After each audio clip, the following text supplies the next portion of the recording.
بعض لوگوں کی عادت عجیب ہوتی ہے، وہ اپنی بات کہنے کے ڈھنگ سے واقف نہیں ہوتے، مدعا بیان کرتے ہوئے ضروری اور غیر ضروری باتوں میں الجھ کر بار بار پٹری سے اترتے رہتے ہیں۔ انہیں ایک ہی موضوع پر باندھ کر رکھنا اور ان کے مقصد تک پہنچانا خاصا مشکل کام ہوتا ہے۔ وہ بھی ایک ایسا ہی شخص تھا۔ اس نے میرے چیمبر میں داخل ہونے کے بعد مجھے بھرپور سلام کیا۔ میں نے بھی پیشہ ورانہ مسکراہٹ سے اس کا استقبال کیا۔ میں نے اپنی میز کے سامنے بچھی ہوئی کرسیوں کی جانب اشارہ کرتے ہوئے شائستگی سے کہا، تشریف رکھیں۔ اس نے تشریف رکھ دی۔ میں اس کی طرف متوجہ ہوا اور سوالیہ نظروں سے دیکھنے لگا۔ وہ اپنی جیب کو ٹٹولتے ہوئے بولا، مجھے فخرو بھائی نے آپ کے پاس بھیجا ہے۔ فوری طور پر میرے ذہن میں نہ آ سکا کہ وہ کس فخرو بھائی کا حوالہ دے رہا ہے۔ میں مغور اس کا جائزہ لینے لگا۔ وہ بڑی شدت سے اپنی جیب میں کچھ تلاش کر رہا تھا۔ اس بندہ خدا کی عمر لگ بھگ 50 سال رہی ہوگی، جسے متناسب تھا قد دراز اور ایک آنکھ میں معمولی سا نقص۔ اس جیب کو بھینگا پن تو نہیں کہا جا سکتا تھا، بہرحال اس کی دونوں ہی آنکھوں کا زاویہ یکساں نہیں تھا۔ چند منٹ بعد وہ بالآخر اپنی کوشش میں کامیاب ہو گیا۔ اس کوشش کے ثمر کے طور پر اس نے ایک کارڈ میری جانب بڑھاتے ہوئے کہا، یہ دیکھیے وکیل صاحب۔ میں نے کارڈ ہاتھ سے لے کر اس پر نگاہ ڈالی۔ وہ کسی فخرو اسٹیٹ ایجنٹ کا تعارفی کارڈ تھا۔ اس حوالے کی بانسبت میں اسے فوراً پہچان گیا۔ اسسٹنٹ ایجنٹ فخرو بھائی سے کچھ عرصہ پہلے ہی میری ایک ڈیل ہوئی تھی۔ میرے ایک دوست کو گارڈن ایسٹ میں ایک بنگلہ خریدنا تھا۔ وہ بنگلہ فخرو بھائی کے ذریعے خریدا گیا تھا۔ میں اس سودے میں ذاتی طور پر ملوث تھا، اس لیے فخرو بھائی سے میری راؤ رسم ہو گئی۔ اس کی خواہش تھی کہ میں باقاعدہ اس کے ساتھ کام کروں۔ وکیل ہر پراپرٹی ایجنٹ کی اہم ضرورت ہوتا ہے۔ میرے پاس بھی اس نوعیت کے چھوٹے موٹے کاموں کی چونکہ ضرورت نہیں ہوتی، لہٰذا میں نے فخرو بھائی سے معذرت کر لی تھی۔ میں نے کارڈ کو میز پر ڈال دیا اور اپنے سامنے بیٹھے شخص سے پوچھا، آپ کا مسئلہ کیا ہے؟ میں آپ کی کیا مدد کر سکتا ہوں؟ وہ بڑی عقیدت سے مجھے دیکھتے ہوئے بولا، فخرو بھائی نے آپ کی بہت تعریف کی ہے۔ میں نے کہا، تعریف تو اس خدا کی ہے جو ہم سب کا خالق ہے۔ بات ختم کرتے ہی میں نے رف پیٹ اور قلم سنبھال لیا اور سوالیہ نظر سے اس شخص کو دیکھا۔ وہ بولا، وکیل صاحب، میں پوری آپ کی فیس ادا کروں گا اور جو بھی خرچہ آئے گا وہ میں دوں گا۔ میں نے جھنجلا کر اس کی بات کاٹی اور کہا، یہ سب تو آپ کو خیر کرنا ہی ہوگا۔ سب سے پہلے آپ مجھے اپنی پرابلم تو بتائیں۔ وہ پریشانی سے بولا، پرابلم تو میرے بیٹے کے ساتھ ہے۔ میں نے پوچھا، آپ کے بیٹے کو کیا ہوا ہے؟ میرا نام احمد علی ہے۔ اس نے میرے سوال کا جواب دینے کے بجائے ایک الگ موضوع چھیڑ ڈالا۔ میں گارڈن ویسٹ میں رہتا ہوں، سولجر بازار میں میرا کاسمیٹک اسٹور ہے۔ سلیم میرے ساتھ اس اسٹور پر بیٹھتا ہے۔ فخرو بھائی نے کہا تھا کہ آپ ان کے دوست ہیں۔ میں جیسے ہی فخرو بھائی کا نام لوں گا آپ فوراً میرا کام کر دیں گے۔ میں آپ کو یقین دلاتا ہوں کہ سلیم ایسا ویسا لڑکا نہیں ہے۔ میں اپنا سر پکڑ کر رہ گیا۔ اندازہ لگایا آپ نے؟ بعض اوقات مجھے کیسے کیسے لوگوں کو بھگتنا پڑتا ہے۔ بہرحال یہی میرے پیشے کا تقاضا بھی ہے۔ تھوڑی سی جھنجھلاہٹ الگ بات ہے، یہ کسی بھی معقول انسان کا فطری رد عمل ہوگا، لیکن اپنے پاس آنے والے کلائنٹس کی الگ کہانیاں سننا بھی میرے فرائض میں شامل ہوتا ہے۔ احمد نامی وہ عجیب و غریب شخص خاموش ہوا تو میں نے بڑی رسان سے کہا کہ میں نے فخرو بھائی کے ریفرنس کو اپنے ذہن میں نقش کر لیا ہے، اس لیے فی الحال آپ اسے بھول جائیں۔ میں ہر ممکن آپ کی مدد کروں گا۔ برائے مہربانی آپ مجھے اپنے مسئلے سے آگاہ تو کریں۔ اور یہ سلیم صاحب ہے کون؟ وکیل صاحب، سلیم میرا بیٹا ہے۔ احمد علی زور دے کر بولا، اور یہ سارا ہی مسئلہ اسی کا ہے۔ اب وہ مسئلہ بھی بتا دیجیے۔ اس نے بتایا کہ پولیس نے میرے بیٹے کو گرفتار کر لیا ہے۔ میں نے اطمینان کی سانس لی۔ خدا کا شکر تھا کہ احمد علی لائن پر آ گیا تھا۔ میں نے پیٹ پر نوٹ کرتے سوال کیا، پولیس نے آپ کے بیٹے کو یعنی کہ سلیم کو گرفتار کیوں کیا ہے اور اس پر الزام کیا عائد کیا گیا ہے؟ کیا یہ بتانا ضروری ہے؟ اس نے احمقانہ انداز میں مجھے دیکھا۔ میں نے کہا، ہاں بے حد ضروری ہے، اسے کس کی نوعیت کا اندازہ ہو جائے گا۔ وہ چند لمحے سوچنے کے بعد گویا ہوا، پولیس نے سلیم پر نہایت ہی گھٹیا اور بےہودہ الزام لگایا ہے۔ میں جانتا ہوں کہ میرا بیٹا ایسا نہیں۔ وہ ایک بار پھر پٹری سے اترنے لگا۔ میں نے جلدی سے کہا، جناب آپ اس چکر میں نہ پڑیں، یہ الزام گھٹیا یا بڑھیا؟ پولیس والے کسی بھی شخص کو نماز پڑھتے ہوئے یا حج ادا کرنے کے الزام میں گرفتار نہیں کیا کرتے۔ گرفتاری کا جواز سنگینی ہوا کرتا ہے۔ میں یہ جاننا چاہتا ہوں کہ پولیس نے سلیم کو گرفتار کرنے کا جواز کیا پیدا کیا ہے؟ وکیل صاحب، ہم ہمارے ملک کی پولیس کو تو جانتے ہی ہیں۔ اتنا کہہ کر وہ ایک لمحے کا رکا، پھر انکشاف انگیز لہجے میں بولا، سلیم پر الزام یہ ہے کہ وہ ایک نامحرم کے ساتھ خواہش قسم کی حرکتیں کر رہا تھا۔ میں سیدھا ہو کر بیٹھ گیا۔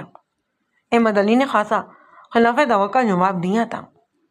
میں نے اس کے چہرے پر نظر قائم رکھتے ہوئے پوچھا، سلیم کس نامحرم کے ساتھ فحش حرکتیں کر رہا تھا؟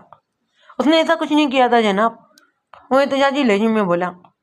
میں نے جلدی سے وضاحت کر دی، میری مراد پولیس کے موقف سے ہے۔ اگر پولیس نے آپ کے بیٹے پر فحش اور نازیبا حرکات کا الزام لگایا ہے نا، تو یقیناً اس کہانی میں کسی عورت یا لڑکی کا کردار بھی تو ہوگا نا۔ اس ذلیل کا نام ہے نورین، وہ نفرت بھرے لہجے میں بولا۔ احمد علی کا انداز مجھے پسند نہ آیا، یہ ناپسندگی میرے چہرے سے بھی عیاں ہو گئی۔ میں نے پوچھا، پولیس نے سلیم اور نورین کو کہاں سے گرفتار کیا تھا؟ اس نے کہا، مزار قائد سے۔ اس زمانے میں آج کل کی طرح اس مقام پر ڈیٹ کے شائقین کے لیے آسانیاں نہیں تھیں۔ پولیس والے وردی میں اور بعض اوقات سادہ لباس میں چاروں ہی طرف گھومتے رہتے تھے اور مشکوک جوڑے کو دیکھتے ہی اس کا انٹرویو بھی شروع کر دیتے۔ پولیس کا یہ عمل اصلاح معاشرہ سے زیادہ اپنی جیب گرم کرنے کا ایک وسیلہ ہوتا تھا۔ آپ اسے سادہ الفاظ میں خدمت خلق کی بجائے خدمت خلق بھی کہہ سکتے ہیں۔ میں اپنے سامنے بیٹھے احمد علی سے اہم سوال کرنے لگا، جب آپ کا بیٹا اتنا ہی پارسا اور بے قصور ہے تو پھر وہ نورین نامی اس لڑکی کے ساتھ وہاں کر کیا رہا تھا؟ آپ نے نورین کے لیے تھوڑی دیر پہلے جو نازیبا الفاظ استعمال کیا ہے نا، ان کے روتے تو اچھے کردار کی نہیں ہو سکتی۔ میں نے اپنے غصے کو الفاظ کے پہناوے میں ظاہر کر دیا۔ وہ بولا، آپ بالکل ٹھیک کہتے ہیں، نورین واقعی اچھے کردار کی لڑکی نہیں ہے۔ یہ میں نہیں، آپ کہہ رہے ہیں احمد علی، میں نے ضمنی انداز اختیار کرتے ہوئے کہا۔ میں نے تو بس آپ کے الفاظ ادا کرتے ہوئے ذلیل کا مفہوم بیان کیا ہے۔ اسے بھی اپنی غلطی کا احساس ہو گیا۔ کسی آٹھ بڑے لہجے میں بولا، دراصل میں تو آپ کو یہ بتا رہا تھا کہ سلیم اس لائن کا بندہ نہیں ہے، نورین اس کے پیچھے پڑی ہوئی ہے۔ مجھے نہیں معلوم تھا کہ یہ لوگ چھپ کر باہر بھی ملتے ہیں اور ان ملاقاتوں کا نتیجہ سامنے آ گیا ہے۔ والدین کی نظر میں ان کی اولاد عموماً بے قصوری ہوتی ہے۔ احمد علی کا شمار بھی ان لوگوں میں ہی ہوتا تھا۔ اپنی اولاد کے بارے میں وہ کسی بھی رائے کو بدلنا آسان نہیں ہوتا اور میں اس کی ضرورت بھی محسوس نہیں کرتا۔ لہٰذا میں اصل مقصد کی طرف آتے ہوئے کہنے لگا، احمد علی صاحب، آپ مجھ سے کیا چاہتے ہیں؟ اس نے کہا، میرے بیٹے کو پولیس کے چنگل سے نکال لیجیے۔ میرے اندازے کے مطابق یہ معاملہ اتنا سنگین نہیں تھا۔ اگر احمد علی پولیس والوں کی منٹھی گرم کر دیتا تو وہ وکیل کی بھاری فیس اور عدالتی خرچے سے بچ سکتا تھا۔ راشی اور مرتشی والا معاملہ اس کیس پر اور اس نوعیت کے دوسرے کیسوں پر لاگو نہیں کیا جا سکتا۔ میں نے کہا، کہ آپ پولیس والوں سے اس سلسلے میں کوئی بات کر چکے ہیں؟ اس نے بتایا، ہاں، میں سلیم سے ملنے تھانے گیا تھا۔ میں نے قسمیں کھا کر انہیں یقین دلانے کی کوشش کی کہ میرا بیٹا بے گناہ ہے، وہ سلیم کو چھوڑ دیں، لیکن وہ تو کوئی بات سننے کو تیار ہی نہیں ہے۔ ان کا کہنا یہ ہے کہ ہر باپ اپنی اولاد کے بارے میں ایسی ہی رائے رکھتا ہے۔ انہوں نے اگر سلیم کو پکڑا ہے تو کچھ دیکھ کر ہی تو پکڑا ہے نا۔ مجرم اور بے گناہ کا فیصلہ عدالت کرے گی۔ اور جب میں نے بہت زیادہ ضد کی اور شور مچایا تو ایک کانسٹیبل مجھے تنہا گوشے میں لے گیا اور کہنے لگا کہ اگر میں صبح سے پہلے 1,00,000 روپے کا بندوبست کر دوں نا تو وہ سلیم کو چھوڑ دیں گے۔ کیا 1,00,000 روپے؟ میں نے حیرت سے دہرایا۔ کیا واقعی انہوں نے اتنی بڑی رقم مانگی ہے؟ اس زمانے میں 1,00,000 روپے کوئی معمولی رقم نہیں ہوتی تھی۔ احمد علی نے پوری یقین انداز میں بتایا، جی وکیل صاحب، میں بالکل سچ کہہ رہا ہوں، وہ 1 روپیہ کم کرنے کو تیار نہیں ہے۔ انہوں نے دھمکی دی ہے، اگر میں نے ان کا مطالبہ پورا نہ کیا تو وہ کل سلیم کو عدالت میں پیش کر دیں گے۔ وہ اتنا مضبوط کیس بنائیں گے کہ سلیم کو اگر سنسار کی سزا نہ بھی ملی تو اتنے کوڑے ضرور پڑیں گے کہ وہ اس چابک کاری کے دوران ہی نلہ ہو جائے گا۔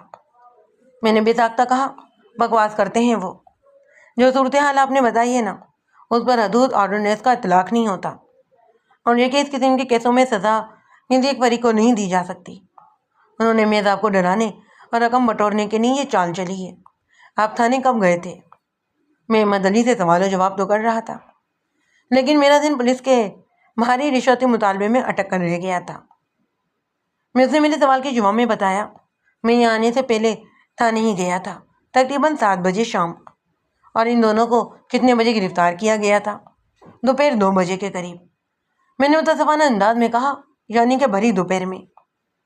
میں بے ساختہ یہ مختصر سا جملہ بول کر گہری سوچ میں ڈوب گیا۔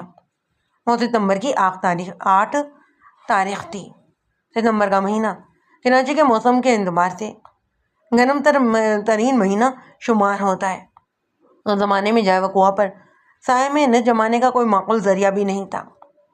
آج کل حالات خاصے بدلے ہوئے تھے۔ وہ دونوں کسی جھاڑی کی آڑ میں چھپ کر راز و نیاز میں مصروف ہوں گے، یا پولیس نے انہیں دھر لیا۔ وقت اور حالات واقعی ان دونوں کی مخالفت میں خاصے سازگار ثابت ہوئے تھے۔ عام طور پر ایسے جھوڑوں کو گھیرنے والے پولیس اہلکار مکہ کر کے انہیں چھوڑ دیتے تھے۔ 1 لاکھ روپے والی کہانی مجھے ہضم نہیں ہو رہی تھی۔ میں بڑی تیزی سے اس کے پس منظر میں جھانکنے کے لیے بے چین ہو گیا۔ جو چیز ہضم نہ ہو یا آسانی سے ہضم نہ ہو ہمیشہ الجھن اور انتشار کا ہی باعث بنتی ہے۔ میری سوچ میں خاصا الجھاؤ اور ذہن میں انتشار پیدا ہو گیا۔ اصل صورتحال تو تھانے جا کر ہی کھل سکتی تھی۔ میں نے احمد علی سے کہا، اس کے علاوہ آپ اور کیا کہنا چاہتے ہیں؟ کچھ نہیں، بس میرا بیٹا چھوٹ جائے، میرے لیے یہی بہت ہے۔ میں نے پوچھا، احمد علی، پولیس نے آپ کے بیٹے کے ساتھ نورین نامی اس لڑکی کو بھی اٹھایا ہے؟ کیا نورین بھی تھانے میں بند ہے؟ جی ہاں، میں نے حوالات میں بھی اسے دیکھا ہے۔ کیا وہ ایک ہی کمرے میں رکھے گئے ہیں؟ نہیں، دونوں الگ ہیں۔ میں نے کچھ سوچتے ہوئے کہا، میں دفتر سے فارغ ہونے کے بعد آپ کے بیٹے سے بلکہ دونوں گرفتار شدہ لوگوں سے ملاقات کروں گا۔ انہیں ڈٹولنے کے بعد ہی اصل صورتحال اب سامنے آئے گی۔ بہرحال انہیں کس تھانے کے حوالات میں بند کیا گیا ہے؟ اس نے مجھے متعلقہ تھانے کے بارے میں بتایا۔ میں قدر معتجب لہجے میں پوچھنے لگا، وکیل صاحب، سلیم سے ملاقات کی بات تو میری سمجھ میں آ رہی ہے، کیونکہ میں آپ کو اس کا وکیل کر رہا ہوں، مگر آپ نورین سے کس سلسلے میں ملنا چاہتے ہیں؟ میں نے افسوس سے اس کم سمجھ شخص کو دیکھا اور پوچھا، کیا پولیس نے صرف آپ کے بیٹے کو ہی گرفتار کیا ہے؟ گرفتار تو دونوں کو ہی کیا ہے وکیل صاحب۔ میں نے سوال کیا، کہ آپ کے خیال میں مقدمہ صرف سلیم پر ہی چلے گا؟ دونوں کو پکڑا ہے تو مقدمہ بھی دونوں پر ہی چلے گا، اسی لیے دونوں سے ملاقات بھی ضروری ہے۔ وہ تشویش بھرے لہجے میں بولا، اس طرح تو سلیم کے ساتھ ساتھ نورین بھی چھوٹ جائے گی۔ میں نے حیرت سے اسے دیکھا، تو اس میں پریشانی والی کون سی بات ہے؟ وہ جلوس ہوتے ہوئے بولا، وکیل صاحب، کچھ ایسا کریں کہ میرا بیٹا تو اس مصیبت سے باہر نکل آئے، مگر وہ لڑکی پولیس کے چکر میں ہی پھنسی رہے۔ میں آپ کو منہ مانگی رقم دوں گا۔ اس کی نامعقول خواہش نے مجھے کوفت میں مبتلا کر دیا۔ میں نے قدر سخت انداز اختیار کرتے ہوئے کہا، اگر آپ کے پاس اتنی زیادہ دولت ہے نا، تو پولیس والوں کا مطالبہ پورا کر کے بیٹے کو گھر کیوں نہیں لے جا سکتے؟ وہ جناب، 1 لاکھ تو بہت بڑی رقم ہوتی ہے، وہ 5-10 ہزار مانگتے تو کوئی بات بھی تھی۔ میں نے کہا، ابھی جو آپ نے منہ مانگی رقم کی پیشکش کر رہے ہیں، اس کے بارے میں آپ کتنے فیصد سنجیدہ ہیں؟ اگر میں نے آپ سے 1 لاکھ روپے مانگ لیے تو آپ کیا جواب دیں گے؟ وہ بہکا بکا ہو کر میری صورت دیکھنے لگا۔ ایک لمحے کے لیے میرے ذہن میں یہ بھی آیا کہ اسے معذرت کر کے چلتا بنوں۔ وہ منفی سوچ کا حامل تھا، اور میرے پاس خدا نخواستہ کیسوں کی کوئی کمی نہیں تھی جو کسی مجبوری میں آئے کلائنٹ پر حرص مضبوط کر لیتا۔ میں نے اصولوں پر کبھی سودا نہیں کیا، لہٰذا اسے ایک موقع دینا ضروری سمجھا۔ اگر اس کے بعد بھی اس کی سوچ میں کوئی تبدیلی واقع نہیں ہوئی تو پھر میں اسے اپنے دفتر سے رخصت کر دیتا۔ میں نے کہا، احمد علی، شاید آپ کو اس کیس کی سنگینی کا احساس نہیں ہے۔ اگر ہم نے لڑکی کو مائنس کر دیا تو ہماری پوزیشن بہت کمزور ہو جائے گی۔ پولیس نے ان دونوں کو ایک ہی الزام میں پکڑا ہے، گویا ہماری حریف پارٹی پولیس ہے، یعنی قانون ہے۔ جس طرح لوہا لوہے کو کاٹتا ہے، بالکل ویسے ہی قانون کا مقابلہ قانونی داؤ پیچ سے ہی ہوتا ہے۔ چنانچہ لڑکی اور لڑکے کو ایک فریق کی حیثیت پولیس یعنی تقاضا کا مقابلہ کرنا ہوگا، اور اس سلسلے میں ان دونوں کی مدد کروں گا۔ میرا تو یہی مشورہ ہے کہ اس نازک موقع پر لڑکے اور اس کے لواحقین سے الحاق کر لو۔ مقدمہ جیتنے کے بعد آپ ان لوگوں کے بارے میں جو چاہے سوچتے رہنا۔ وہ بڑی توجہ سے میری بات کو سن رہا تھا۔ میں نے سلسلہ کلام کو جاری رکھتے ہوئے کہا، ابھی تک تو معاملہ پولیس کے ہاتھ میں ہے، اگر انہوں نے گرفتار شدہ کو عدالت کی سیر کروا دی تو صورتحال سنگین ہو جائے گی۔ میں تھانے جا کر ان دونوں سے ملتا ہوں اور صورتحال جاننے کی کوشش کرتا ہوں۔ ممکن ہے کہ بہتری کی کوئی راہ نکل آئے۔ آپ اس دوران میں ایک کام کرو۔ اس کی آنکھوں میں چمک پیدا ہوئی، سوالی نظر سے مجھے دیکھنے لگا۔ میں نے بات کو جاری رکھتے ہوئے کہا، آپ لڑکی کے ورثہ سے ملاقات کرو اور انہیں کسی بھی طرح میرے پاس لانے کی کوشش کرو۔ مجھے امید ہے اس نے لڑکی والوں سے بھی کسی بھاری رقم کا مطالبہ کیا ہوگا۔ کیا آپ جانتے ہیں کچھ اس بارے میں؟ اس نے نفی میں گردن ہلائی۔ مجھے اس سلسلے میں کچھ نہیں معلوم۔ کیا لڑکی والوں نے پولیس سے کوئی رابطہ کیا ہے؟ مجھے علم نہیں ہے وکیل صاحب۔ میں نے دوٹوں کو لہجے میں کہا، بس تو پھر ٹھیک ہے، آپ لڑکی کے لواحقین سے رابطہ کر کے انہیں ادھر کی راہ دکھائیں۔ گرفتار شدہ کا وکیل انہیں ایک ہی شخص کو ہونا چاہیے۔ اگر نورین کے ورثہ نے کوئی دوسرا وکیل کر لیا نا تو یہ کیس چوں کا مربع بن کر رہ جائے گا۔ وہ لوگ میرے پاس آئے تو میں انہیں سمجھانے کی کوشش کروں گا۔ یہاں نورین کے والدین صاحب حیثیت ہیں، وہ سونے والے ہیں وکیل صاحب۔ وہ بیداری سے بولا، سونے والے کیا مطلب؟ میں چونکا۔ وہ جلدی سے بولا، میرا مطلب یہ ہے کہ نورین کا باپ عبد الکریم سونے کا بزنس کرتا ہے۔ ادھر کھاردر میں اس کی ایک فیکٹری ہے۔ اس کے علاوہ 2 دکانیں جویلری کی خرید و فروخت کی ہیں، ایک دکان صدر کے علاقے میں تو دوسری تاریخ روڈ پر۔ اوہ، اس سے تو ایک یہ ظاہر ہوتا ہے کہ پولیس کو اور صورت میں گھٹنے ٹیکنا ہی ہوں گے۔ عبد الکریم ان کا مطالبہ پورا کرنے کی بھی اطلاع رکھتا ہے اور مقدمہ لڑنے کا حوصلہ بھی۔ میرا خیال ہے احمد علی، آپ کو زیادہ پریشان ہونے کی ضرورت نہیں۔ اس نے ہمیں گردن ہلائی اور جیب میں ہاتھ ڈال کر بٹوا نکال لیا۔ پھر میری طرف دیکھتے ہو بولا، بیگ صاحب آپ اپنی فیس تو لے لیں، باقی باتیں بعد میں دیکھیں گے۔ میں نے سنا ہے کہ آپ فیس ایڈوانس ہی لیتے ہیں۔ ٹھیک سنا ہے آپ نے، میں نے تائید انداز میں کہا، لیکن میرا مشورہ ایک مرتبہ پھر یہی ہوگا کہ آپ عبد الکریم کو میرے پاس لے آئیں۔ اس طرح آپ کی جیب پر زیادہ بوجھ نہیں پڑے گا اور آپ کے لیے۔ میری بات مکمل ہونے سے پہلے اس نے کہا، بیگ صاحب آپ کے کہنے پر میں کوشش کر کے دیکھ لیتا ہوں۔ ویسے مجھے امید نہیں کہ عبد الکریم میری بات ماننے پر تیار ہوگا، وہ بڑے الٹے دماغ کا بندہ ہے۔ میں نے ایک بات واضح طور پر محسوس کی، اور وہ یہ کہ احمد علی عبد الکریم کے لیے اپنے دل میں کوئی گنجائش نہیں رکھتا۔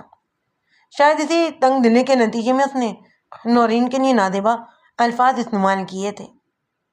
میں نے اسے زیادہ اصرار مناسب بھی نہیں سمجھا اور فیصلہ یہ کیا کہ عبد الکریم سے جب ملاقات ہوگی تو اسے سمجھانے اور قائل کرنے کی کوشش کروں گا۔ ممکن ہے کہ وہ احمد علی کی رائے کے الٹ سیدھے دماغ کا بندہ ثابت ہو۔ احمد علی نے ایک بار پھر مجھے مخاطب کیا، آپ اپنی فیس تو وصول کر لیتے، مجھے اطمینان ہو جاتا بیگ صاحب۔ میں نے پرسوچ نظر سے اسے دیکھا۔ کلائنٹ کو مطمئن کرنا میرے فرض کا حصہ ہے۔ میں نے احمد علی کے اطمینان کی خاطر فیس وصول کر کے رسید اس کے حوالے کر دی۔ تھوڑی دیر کے بعد وہ میرے دفتر سے رخصت ہو گیا۔ ٹھیک 9 بجے میں اپنی گاڑی تھانے کی دیوار کے ساتھ کھڑی کی اور کیرنگ کو انگلی میں گھماتے ہوئے تھانے میں داخل ہو گیا، لیکن تھانہ انچارج اپنی کرسی پر موجود نہیں تھا۔ میں نے ایک ذمہ دار اہلکار سے پوچھا، انچارج صاحب کہاں ہیں؟ اس نے الٹا مجھ سے سوال کر ڈالا، آپ کو ان سے کام کیا ہے؟ کام مجھے ان سے نہیں بلکہ تم سے ہے، اس نے رونے سے کہا۔ مجھ سے؟ بولے جی کام کیا ہے؟ میں نے نجی آواز میں رازدار انداز میں کہا، سنا ہے کہ آج دوپہر میں آپ نے لیلا اور مجنو کو پکڑا ہے۔ ہاں پکڑا تو ہے، مجھے بس اسی جوڑے سے ملاقات کرنی ہے۔ پر آپ ہے کون؟ اس نے تیز نظروں میں مجھے تولنے کی کوشش کی۔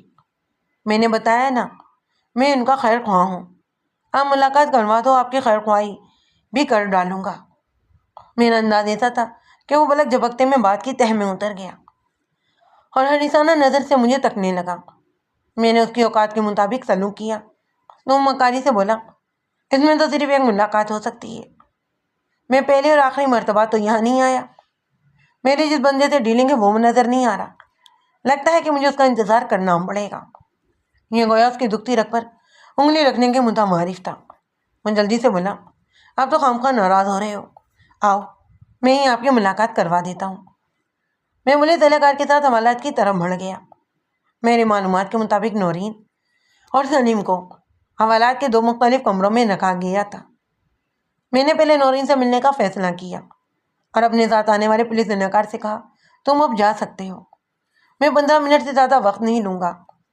آپ 15 منٹ چھوڑیں، 20 منٹ لگائیں، میں یہیں کھڑا رہوں گا، پر میں تو ان لوگوں سے تنہائی میں بات کروں گا۔ بات کیا کریں گے؟ او بدھ کا، اگر بات بتانے کی ہوتی یا تمہارے سامنے کرنے کی ہوتی تو پھر تنہائی والی پکی ضرورت ہی کیا تھی؟ میں نے قدر ناراضگی سے کہا تو وہ ٹل گیا۔ میں نورین کی طرف متوجہ ہوا۔ اس لڑکی کی عمر 27 کے قریب تھی، رنگت گندمی، چہرہ پرکشش اور قد متناسب تھا، البتہ وہ فریبی میں خاصی ترقی یافتہ دکھائی دیتی۔ اس کا وزن کسی بھی طور 80 kg سے کم نہیں ہوگا۔ میں نے زیر لب مسکراتے اسے مخاطب کیا، نورین، مجھے پتہ چلا ہے کہ آج پولیس نے تم دونوں کو ناحق پکڑ کر تھانے میں بند کر دیا ہے، مگر تم فکر نہیں کرو، میں تم دونوں کی مدد کروں گا۔ مجھے بتاؤ قصہ کیا ہے؟ اس نے حیرت سے مجھے دیکھا۔ اس حیرت میں ایک عجیب سا کھوج بھی شامل تھا۔ اس کے لب واہ ہوئے۔ پہلے تو آپ اپنے بارے میں بتائیں، آپ ہیں کون اور کس حیثیت میں مجھ سے ملنے آئے ہیں؟ وہ اپنی باتوں سے پڑھی لکھی اور سمجھدار لگتی تھی۔ میں نے کہا، میں سلیم کا وکیل ہوں، آپ چاہیں گی تو آپ کا بھی وکیل بن جاؤں گا۔ مجھے مرزا امجد بیگ ایڈوکیٹ کہتے ہیں۔ اس نے برا سا منہ بنایا، پھر سمان آواز میں بولی، سلیم، سوری بیگ صاحب، مجھے کسی وکیل کی ضرورت نہیں۔ اس کا رویہ خلاف توقع میری سمجھ سے بالا تر تھا۔ حالانکہ پولیس نے ان دونوں کو ایک ہی جگہ سے پکڑا تھا اور ان پر کم و بیش ایک جیسا الزام بھی تھا، مگر نورین کا اعتماد بتا رہا تھا کہ در پردہ کہانی کچھ اور ہے۔ سلیم کا نام اس نے ناپسندگی سے لیا تھا، یہ بھی ایک تعجب خیز بات تھی۔ یہی لاتعلقی والا انداز مجھے بہت کچھ سوچنے پر مجبور کر رہا تھا۔ میں نے اس کے چہرے پر نگاہ جماتے ہوئے کہا، جب کوئی انسان پولیس والوں کے ہتھے چڑھتا ہے نا تو لامحالہ اسے کسی وکیل کی ضرورت پڑتی ہی پڑتی ہے۔ سلیم کے باپ نے مجھے اس کا وکیل مقرر کیا ہے۔ آپ دونوں کا مشترکہ معاملہ ہے، لہذا آپ کو بھی ایک وکیل کی ضرورت ہے، اور وکیل آپ دونوں کا کوئی ایک ہی شخص ہو تو زیادہ مناسب ہوگا۔ اس نے میری بات کو توجہ سے سنا اور حتمی لہجے میں بولی، پہلی بات تو یہ آپ اپنی ذہن میں بٹھا لیں کہ ہمارا معاملہ مشترکہ نہیں ہے۔ آپ کو میرے سلسلے میں فکر مند ہونے کی بھی ضرورت نہیں۔ ڈیڈی نے میری رہائی کا بندوبست کر لیا ہے۔ اس کی بات سن کر مجھے جھٹکا سا لگا۔ وہ بڑی صفائی سے اس معاملے سے الگ ہو رہی تھی۔ اس کا انداز نہایت ہی ٹھوس اور پر اعتماد تھا۔ اس لڑکی نے مجھے چونکا دیا۔ میں نے ٹیرولوجی میں پوچھا، آپ کے ڈیڈی نے کس قسم کا بندوبست کر لیا ہے؟ پلیز، میں آپ کو کچھ بتا نہیں سکتی، پر میں آپ کے ڈیڈی سے ضرور ملوں گا۔ میں نے کہا، لگتا یہ ہے کہ وہ کیس کو بگاڑنے کی کوشش کر رہے ہیں۔ یہ بات میں نے خامخواہ ہی کہہ دی تھی۔ آپ اسے میری بے ساختگی سمجھ لیں، ورنہ میں بالکل نہیں جانتا نورین کے والد عبد الکریم نے اپنی بیٹی کی رہائی کے لیے کسی نوعیت کی پیش قدمی کی تھی۔ نورین نے دشتی سے کہا، وہ میرے ڈیڈی ہیں، میرے خیر خواہ ہیں، انہوں نے میری رہائی کے سلسلے میں جو بھی اقدام کیا ہوگا بہت سوچ سمجھ کر ہی کیا ہوگا۔ آپ اپنے موکل کی وکالت کے بارے میں سوچیں۔ اب نورین کے پاس مزید رکنے کا کوئی جواب باقی نہیں تھا۔ اس کے تمام تر رکے پن کے باوجود بھی مجھے اس کا رویہ بھایا۔ وہ اپنے باپ پر پورا اعتماد کرتی تھی اور اسے اپنا سچا خیر خواہ سمجھتی تھی۔ کسی بھی باپ کی نہیں اولاد کی طرف سے ایسا رد عمل قابل فخر ہوتا ہے۔ اس لحاظ سے عبد الکریم خاصا خوش قسمت نظر آتا، ورنہ آج کل کی اولاد کا تو اللہ ہی حافظ ہے۔ بہرحال میں نورین کے پاس سے ہٹ گیا اور سلیم کی طرف آ گیا۔ نورین کے رویے کی گونج میرے دماغ میں ہی موجود تھی۔ احمد علی نے ان دونوں کی گرفتاری کی مجھے جو کہانی سنائی تھی نا، اس کے مطابق تو نورین کو سلیم سے زیادہ پریشان دکھائی دینا چاہیے تھا، مگر نورین کا اعتماد اور حوصلہ مجھے بہت الجھا رہا تھا۔ میں اسی الجھن میں الجھتے سلیم کے پاس پہنچ گیا۔ سلیم کو دیکھ کر مجھے حیرت کا جھٹکا لگا۔ وہ نورین کے مقابلے میں مجھے خاصا کم عمر نظر آیا۔ کم عمر، کم وزن، کم رو۔ اس کی عمر 23-24 سال ہوگی۔ وہ ایک دبلا پتلا اور معجبی سی صورت کا مالک تھا۔ وزن بھی اس کا 55 کلو سے زیادہ نہیں ہو سکتا تھا۔ اگر وہ جوڑا تھا تو بہت ہی بے میل اور بے ڈھنگا سا تھا۔ سلیم مجھے سوال نظروں سے دیکھنے لگا تو میں نے اپنا تعارف کرواتے ہوئے کہا، میں مرزا امجد بیگ ایڈوکیٹ ہوں۔ تمہارے والد نے مجھے تمہاری رہائی کے لیے مقرر کیا ہے۔ میں تم سے کچھ ضروری باتیں کرنے آیا ہوں۔ رہائی کے لفظ نے اس کے چہرے کو چمکا دیا۔ وہ تشکر آمیز لہجے میں بولا، وکیل صاحب، ایک بار پھر آپ مجھے اس کیس سے نکال دیں۔ میں وعدہ کرتا ہوں میں زندگی بھر اس بھینس کی شکل نہیں دیکھوں گا۔ میں نے تو بہت بڑا دھوکہ کھایا ہے۔ نورین کو بھینس وہ اس کی جسامت اور وزن کی مناسبت سے کہہ رہا تھا۔ نورین کے الٹ وہ خاصا ڈرا ہوا، سہما ہوا اور پریشان نظر آتا۔ میں نے اسے کلیدہ، سلیم یہ تم کیا کہہ رہے ہو؟ اس لڑکی سے تم محبت کرتے ہو؟ وہ زندگی بس کی صورت نہ دیکھنے کا بیعت کر رہے ہو؟ وہ اس قابل نہیں ہے کہ اس کا خیال کیا جائے۔ وہ نفرت سے بولا، میں آج اسی کی وجہ سے تو اس مصیبت میں پھنسا ہوں، اور وہ ہے کہ مجھے لفٹ ہی نہیں کروا رہی۔ میں نے پوچھا، لفٹ نہیں کروا رہی تھی تمہاری کیا مراد ہے؟ دیکھیں نا وکیل صاحب، وہ سمجھانے والے انداز میں بولا، ہم دونوں کو ایک جیسے الزام میں پکڑ کر یہاں پر بند کیا گیا ہے۔ کل یہ لوگ ہمیں عدالت میں پیش کریں گے۔ اس موقع پر ہمیں اتفاق رہنا چاہیے۔ اس نے مجھے مصنف بنانے کی کوشش کی۔ تم نے تعدیل لہجے میں کہا، ظاہر ہے اتفاق میں برکت ہے۔ پھر سوال کیا، نورین کیا ناچاکی کر رہی ہے اس سارے بیچ معاملے کے؟ وہ کہتی ہے کہ تمہارا معاملہ تم جانو، میرا معاملہ تو ڈیڈی سیٹ کر دیں گے۔ سلیم ہلاٹ آمیز انداز میں بولا، پتہ نہیں وہ بیوقوف اپنے ڈیڈی کو کیا سمجھتی ہے۔ میں نے کہا، میں بھی نورین سے ہی مل کر آ رہا ہوں، اس نے مجھ سے بھی کچھ اسی قسم کی باتیں کی ہیں۔ دماغ خراب ہو گیا ہے اس کا، اور کوئی بات نہیں ہے۔ اچھا، میں نے پوچھا، کیا اس کا باپ ملنے کے لیے تھانے آیا تھا؟ آیا ہوگا جی، مجھے تو نہیں پتا کیونکہ میں نے دیکھا ہی نہیں۔ میں نے ٹٹونے والے انداز میں کہا، سلیم ایک بات تو بتاؤ، تمہیں کیسے معلوم ہوا کہ نورین بالکل مختلف خیالات کا اظہار کر رہی ہے؟ کیا تھانے آنے کے بعد تمہاری اس سے کوئی ملاقات ہوئی تھی؟ تمہیں تو حوالات کے 2 الگ کمروں میں رکھا گیا ہے نا؟ وکیل صاحب، پہلے ہم ایک ہی جگہ پر بند تھے۔ اس مصیبت تک نورین بڑی نارمل اور مفاہمت کی باتیں کر رہی تھی۔ ہم دونوں ہی پریشان تھے اور اس مصیبت سے نجات کے بارے میں سوچ رہے تھے۔ پھر ایک کانسٹیبل نورین کو اپنے ساتھ لے گیا، بولا انچارج صاحب نے بلایا ہے۔ تھوڑی دیر بعد جب وہ واپس آئی نا تو اس کے تیور ہی بدلے ہوئے تھے۔ اس کا یہ روپ میں پہلی مرتبہ دیکھ رہا تھا۔ مجھے اس کے رویے پر حیرت ہوئی۔ میں نے جو نا اتفاقی اور لفٹ نہ کروانے کی بات کی ہے نا، تو وہ اسی وقت ہوئی تھی۔ میں نے اسے معاملے کی نزاکت اونچ نیچ سمجھانے کی بھی کوشش کی، مگر وہ سمجھنے کے موڈ میں ہی نظر نہیں آتی۔ مجھے یوں محسوس ہوا جیسے اس کی کھوپڑی میں دماغ بدل دیا گیا ہو۔ سلیم کا انکشاف سنسنی خیز اور قابل غور بھی تھا۔ میری معلومات کے مطابق آپ دونوں کو لگ بھگ 2 بجے گرفتار کیا گیا ہے۔ میں نے اس سے کہا تھا، اب ذرا سوچ کر یہ بتاؤ کہ نورین کو تھانہ انچارج کے پاس کب اور کتنے بجے بلایا گیا؟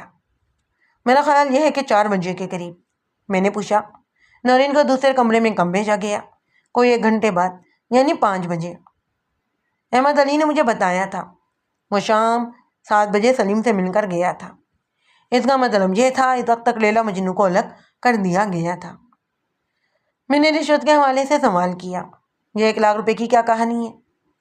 ہاں، پولیس والے مجھ سے رشوت طلب کر رہے ہیں، اس نے بتایا۔ ان کا کہنا یہ ہے کہ اگر میں 1 لاکھ روپے کا انتظام کر دوں تو وہ مجھے چھوڑ دیں گے۔ میں نے غور خیال کے تحت پوچھا، رشوت کی بات انہوں نے کب کی ہے؟ اس نے جواب دیا، بہت بعد میں، پاپا کے آنے کے بعد یہ بات سامنے آئی ہے۔ پاپا نے انہیں میرے لاکھ بے گناہی کا یقین دلانا چاہا، پر نتیجے میں انہوں نے مجھے چھوڑنے کے عوض 1 لاکھ روپے مانگ لیے۔ میں نے کہا، احمد علی لگ بھگ 7 بجے تم سے ملنے کون آیا تھا؟ اس کا مطلب یہ کہ اس وقت تک انہیں رشوت کا خیال بھی نہیں آیا۔ یہ ساری گڑبڑ نورین کے تھانہ انچارج جانے کے بعد سے ہوئی ہے۔ وہ برا سا منہ بنا کر بولا، مجھے لگتا ہے کہ نورین اس بارے میں بہت کچھ جانتی ہے۔ میں نے برخیال انداز میں کہا، ہاں مجھے بھی یہی محسوس ہو رہا ہے، وہ خاصی پر اعتماد نظر آتی ہے۔ سلیم تعامل کرتے ہوئے بولا، پتہ نہیں اس لڑکی کو بیٹے بیٹا کیا ہو گیا ہے، میں تو تصور بھی نہیں کر سکتا تھا کہ وہ اتنی جلدی بدل جائے گی۔ ہو سکتا ہے کہ پولیس والوں نے نورین کے ڈیڈی سے بھاری رشوت طلب کی ہو، میں نے قیاس آرائی کی، اور عبد الکریم نے ان کا مطالبہ پورا کرنے کی حامی بھر دی ہو۔ میں نے وہ تائیدی انداز میں بولا، ایسا ناممکن تو نہیں، عبد الکریم اپنی بیٹی کے چھٹکارے کے لیے 1 لاکھ روپے تو خرچ کر ہی سکتا ہے۔ سونے میں ملاوٹ کر کے اس نے کروڑوں کمائے، اب مصیبت پڑنے پر پیسہ کام نہ آئے تو پھر کس کام کا؟ وہ یہاں تک پہنچ کر خاموش ہو گیا۔ میں نے پوچھا، تمہارے لیے کون سی بات الجھن کا باعث ہے؟ اگر عبد الکریم پولیس والوں کا مطالبہ تسلیم کرنے پر تیار ہو گیا ہے تو نورین حوالات میں کیوں بند ہے؟ اس نے ایک نکتہ اٹھایا، اور اس نکتے میں اچھی خاصی جان بھی تھی۔ تاہم میں نے کہا، ممکن ہے عبد الکریم رقم کا بندوبست کرنے گیا ہو، اتنی بڑی رقم ہاتھ میں تو نہیں ہوتی، اور بینک بھی تو اب کل صبح ہی کھلیں گے نا۔ وہ ادھر ادھر سے رقم اکٹھی کر رہا ہوگا، پتہ نہیں وہ کیا کر رہا ہوگا، سلیم نے مایوسی سے کہا اور حوالات کے فرش کو گھوننے لگا۔ 1 لاکھ روپے بطور رشوت، اور وہ بھی معمولی نوعیت کے الزام میں۔ یہ مسٹری میرے ذہن کے لیے بھی قابل قبول نہیں تھی۔ دوسرا، نورین کا تھانہ انچارج کے پاس جانا، ان کا علیحدہ سے حوالات میں بند ہو جانا، اس کا اعتماد اور دعویٰ کہ اس کا ڈیڈی اس کی رہائی کا بندوبست کر چکا ہے، اور ان سارے معاملات کے بعد سے سلیم سے پولیس کا 1 لاکھ روپے مانگنا خالص وقت نہیں تھا۔ یہ تمام ہی مجھے زنجیر کی کڑیاں نظر آتی تھیں۔ اب اس رات پر سے صرف 2 ہی افراد پردہ اٹھا سکتے تھے، اور مجھے امید نہیں تھی کہ ان میں سے کوئی بھی میرے سامنے زبان کھولے گا۔ اول تو تھانہ انچارج، اور نمبر 2 نورین کا باپ عبد الکریم۔ سلیم کی باتوں سے میں نے اندازہ لگا لیا کہ وہ بڑی پریشانی میں تھا۔ میں نے اس کا کیس لڑنے کا فیصلہ کر لیا۔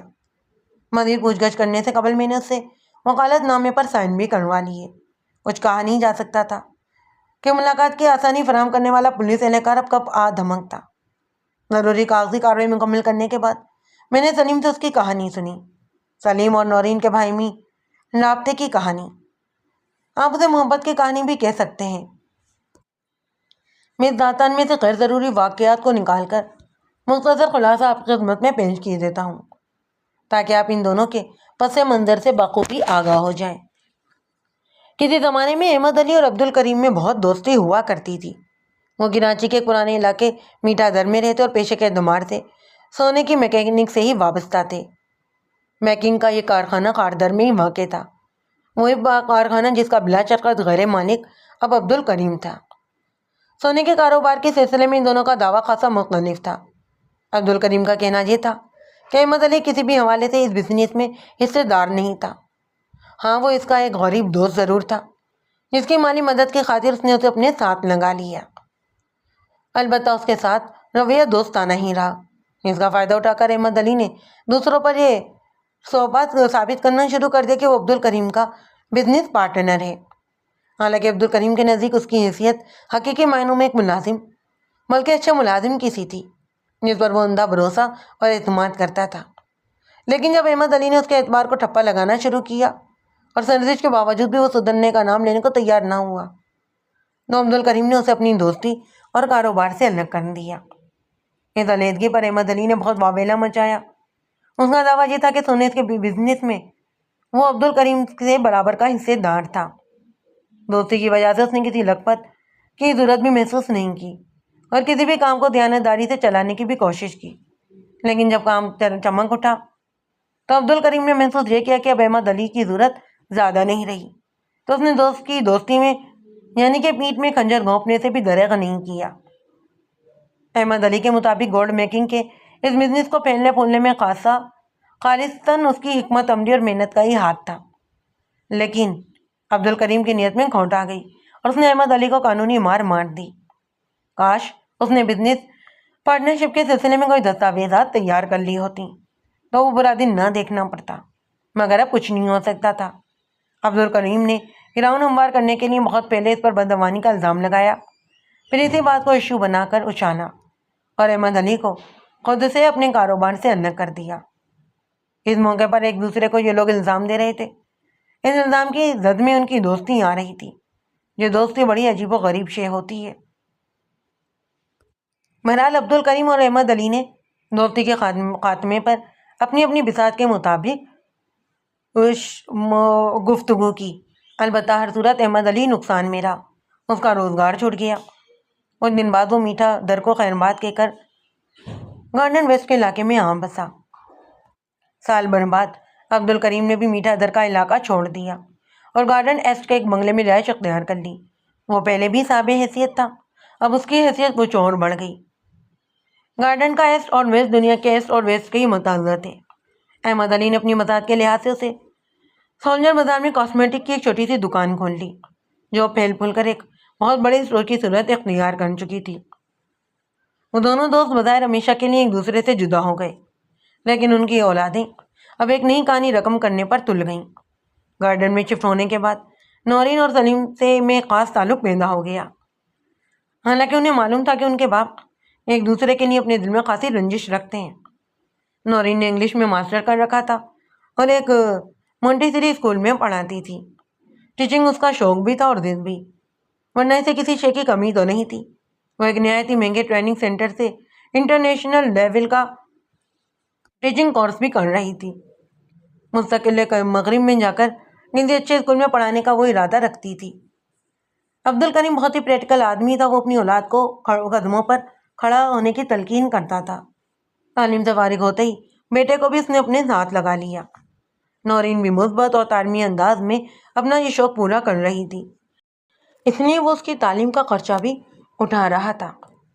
احمد علی کی امیدوں کا واحد سہارا اس کا اکلوتا بیٹا تھا سلیم۔ وہ بی اے سے فارغ ہونے کے بعد اب باپ کا ہاتھ بٹانے لگا۔ ان کا کاسمیٹک اسٹور صبح 11 سے 12 بجے تک کھلا رہتا۔ اسٹور کو سلیم ہی کھولتا۔ 1 بجے دوپہر احمد علی اسٹور پر آ جاتا۔ 1 سے 3 بجے تک سلیم کی چھٹی ہوتی، پھر 3 سے رات 12 بجے تک وہ دکان میں ہی جوتا رہتا۔ احمد علی دوپہر 1 بجے سے شام 7 بجے تک اسٹور پر رہتا۔ اس کے علاوہ ایک کل وقتی ملازم بھی وہاں پر کام کرتا تھا۔ سلیم کے پاس دوپہر میں صرف 2 گھنٹے ہوتے، 1 سے 3 بجے تک۔ وہ نورین سے اسی دوران میں ملاقات کیا کرتا۔ نورین کا اسکول 12 بجے آف ہو جاتا۔ 9 سے 12 تک وہ ننھے منھے بچوں کو زندگی کے ابتدائی ڈھنگ سے روشناس کرواتی۔ گھر پہنچ کر وہ تھوڑا آرام کرتی، پھر ٹریننگ سینٹر کے لیے روانہ ہو جاتی۔ اور سینٹر میں 2 بجے سے شام 5 بجے تک کلاس ہوتی تھی۔ جب ان کی ملاقات طے ہوتی تو نورین کو اس روز کلاس چھوڑنا پڑتی۔ سلیم کے پاس 1 سے 3 کا وقت فری ہوتا، گویا نقصان نورین کا ہی ہوتا تھا۔ وہ طے شدہ پروگرام کے مطابق مختلف مقامات پر ملتے۔ جب کچھ پہلے سے طے نہیں ہوتا تو پھر کسی پارک میں جا بیٹھتے، جیسا کہ وقوع کے روز ہوا تھا۔ میں پوری توجہ سے سلیم کی داستان سن چکا تو ایک سوال کیے بغیر نہ رہ سکا۔ سلیم، ایک بات تو بتاؤ، جب تم لوگوں میں اتنا زیادہ ربط و ضبط تھا، انڈرسٹینڈنگ تھی، تو پھر اچانک نورین کو ہو کیا گیا ہے؟ وہ دیکھتے ہی دیکھتے بدل کیسے گئی؟ یہ کیسی محبت تھی؟ محبت؟ وہ ایک دم بےحد افسردہ نظر آنے لگا۔ پتہ نہیں نورین کو مجھ سے محبت تھی بھی کہ نہیں۔ عجیب آدمی ہو تم بھی، تمہیں اتنا بھی اندازہ نہیں؟ وکیل صاحب، مجھے واقعی کچھ اندازہ نہیں۔ میں تھوڑی دیر تک میں یقینی تو اسے تکتا رہا، پھر پوچھا، تم لوگ کتنے عرصے سے مل رہے ہو؟ اس نے بتایا کم و بیش 1 سال ہو گیا ہے۔ میں نے کہا، تم دونوں کے والدین میں ماضی میں ایک بہت بڑا اختلاف بھی ہو چکا ہے، اس کے باوجود بھی تم نورین کی جانب بڑھے؟ اور وہ قد کلامی کرتے ہوئے بولا، پتہ نہیں کیا بات ہے وکیل صاحب، میں نورین کے لیے بے اختیار ہو جاتا ہوں۔ ایسے لگتا ہے جیسے اس نے مجھ پر کوئی جادو وغیرہ کر دیا ہو، حالانکہ یہ سچ ہے کہ اس نے مجھے کبھی خود لفٹ نہیں کروائی۔ میں ہمیشہ اس کے پیچھے اس کی طرف لپکا ہوں۔ اسے تو دوسروں سے ہی فرصت نہیں تھی، شاید وہ مجھے خود سے کمتر سمجھتی تھی۔ لیکن 1.25 سال پہلے اچانک نورین میں ایک مثبت تبدیلی آئی اور وہ میری جانب توجہ دینے لگی۔ میں احمد علی کے کہے ہوئے اس جملے پر غور کرنے لگا کہ نورین ہی اس کے بیٹے کے پیچھے پڑی ہوئی ہے، ورنہ سلیم تو اس لائن کا ہے ہی نہیں۔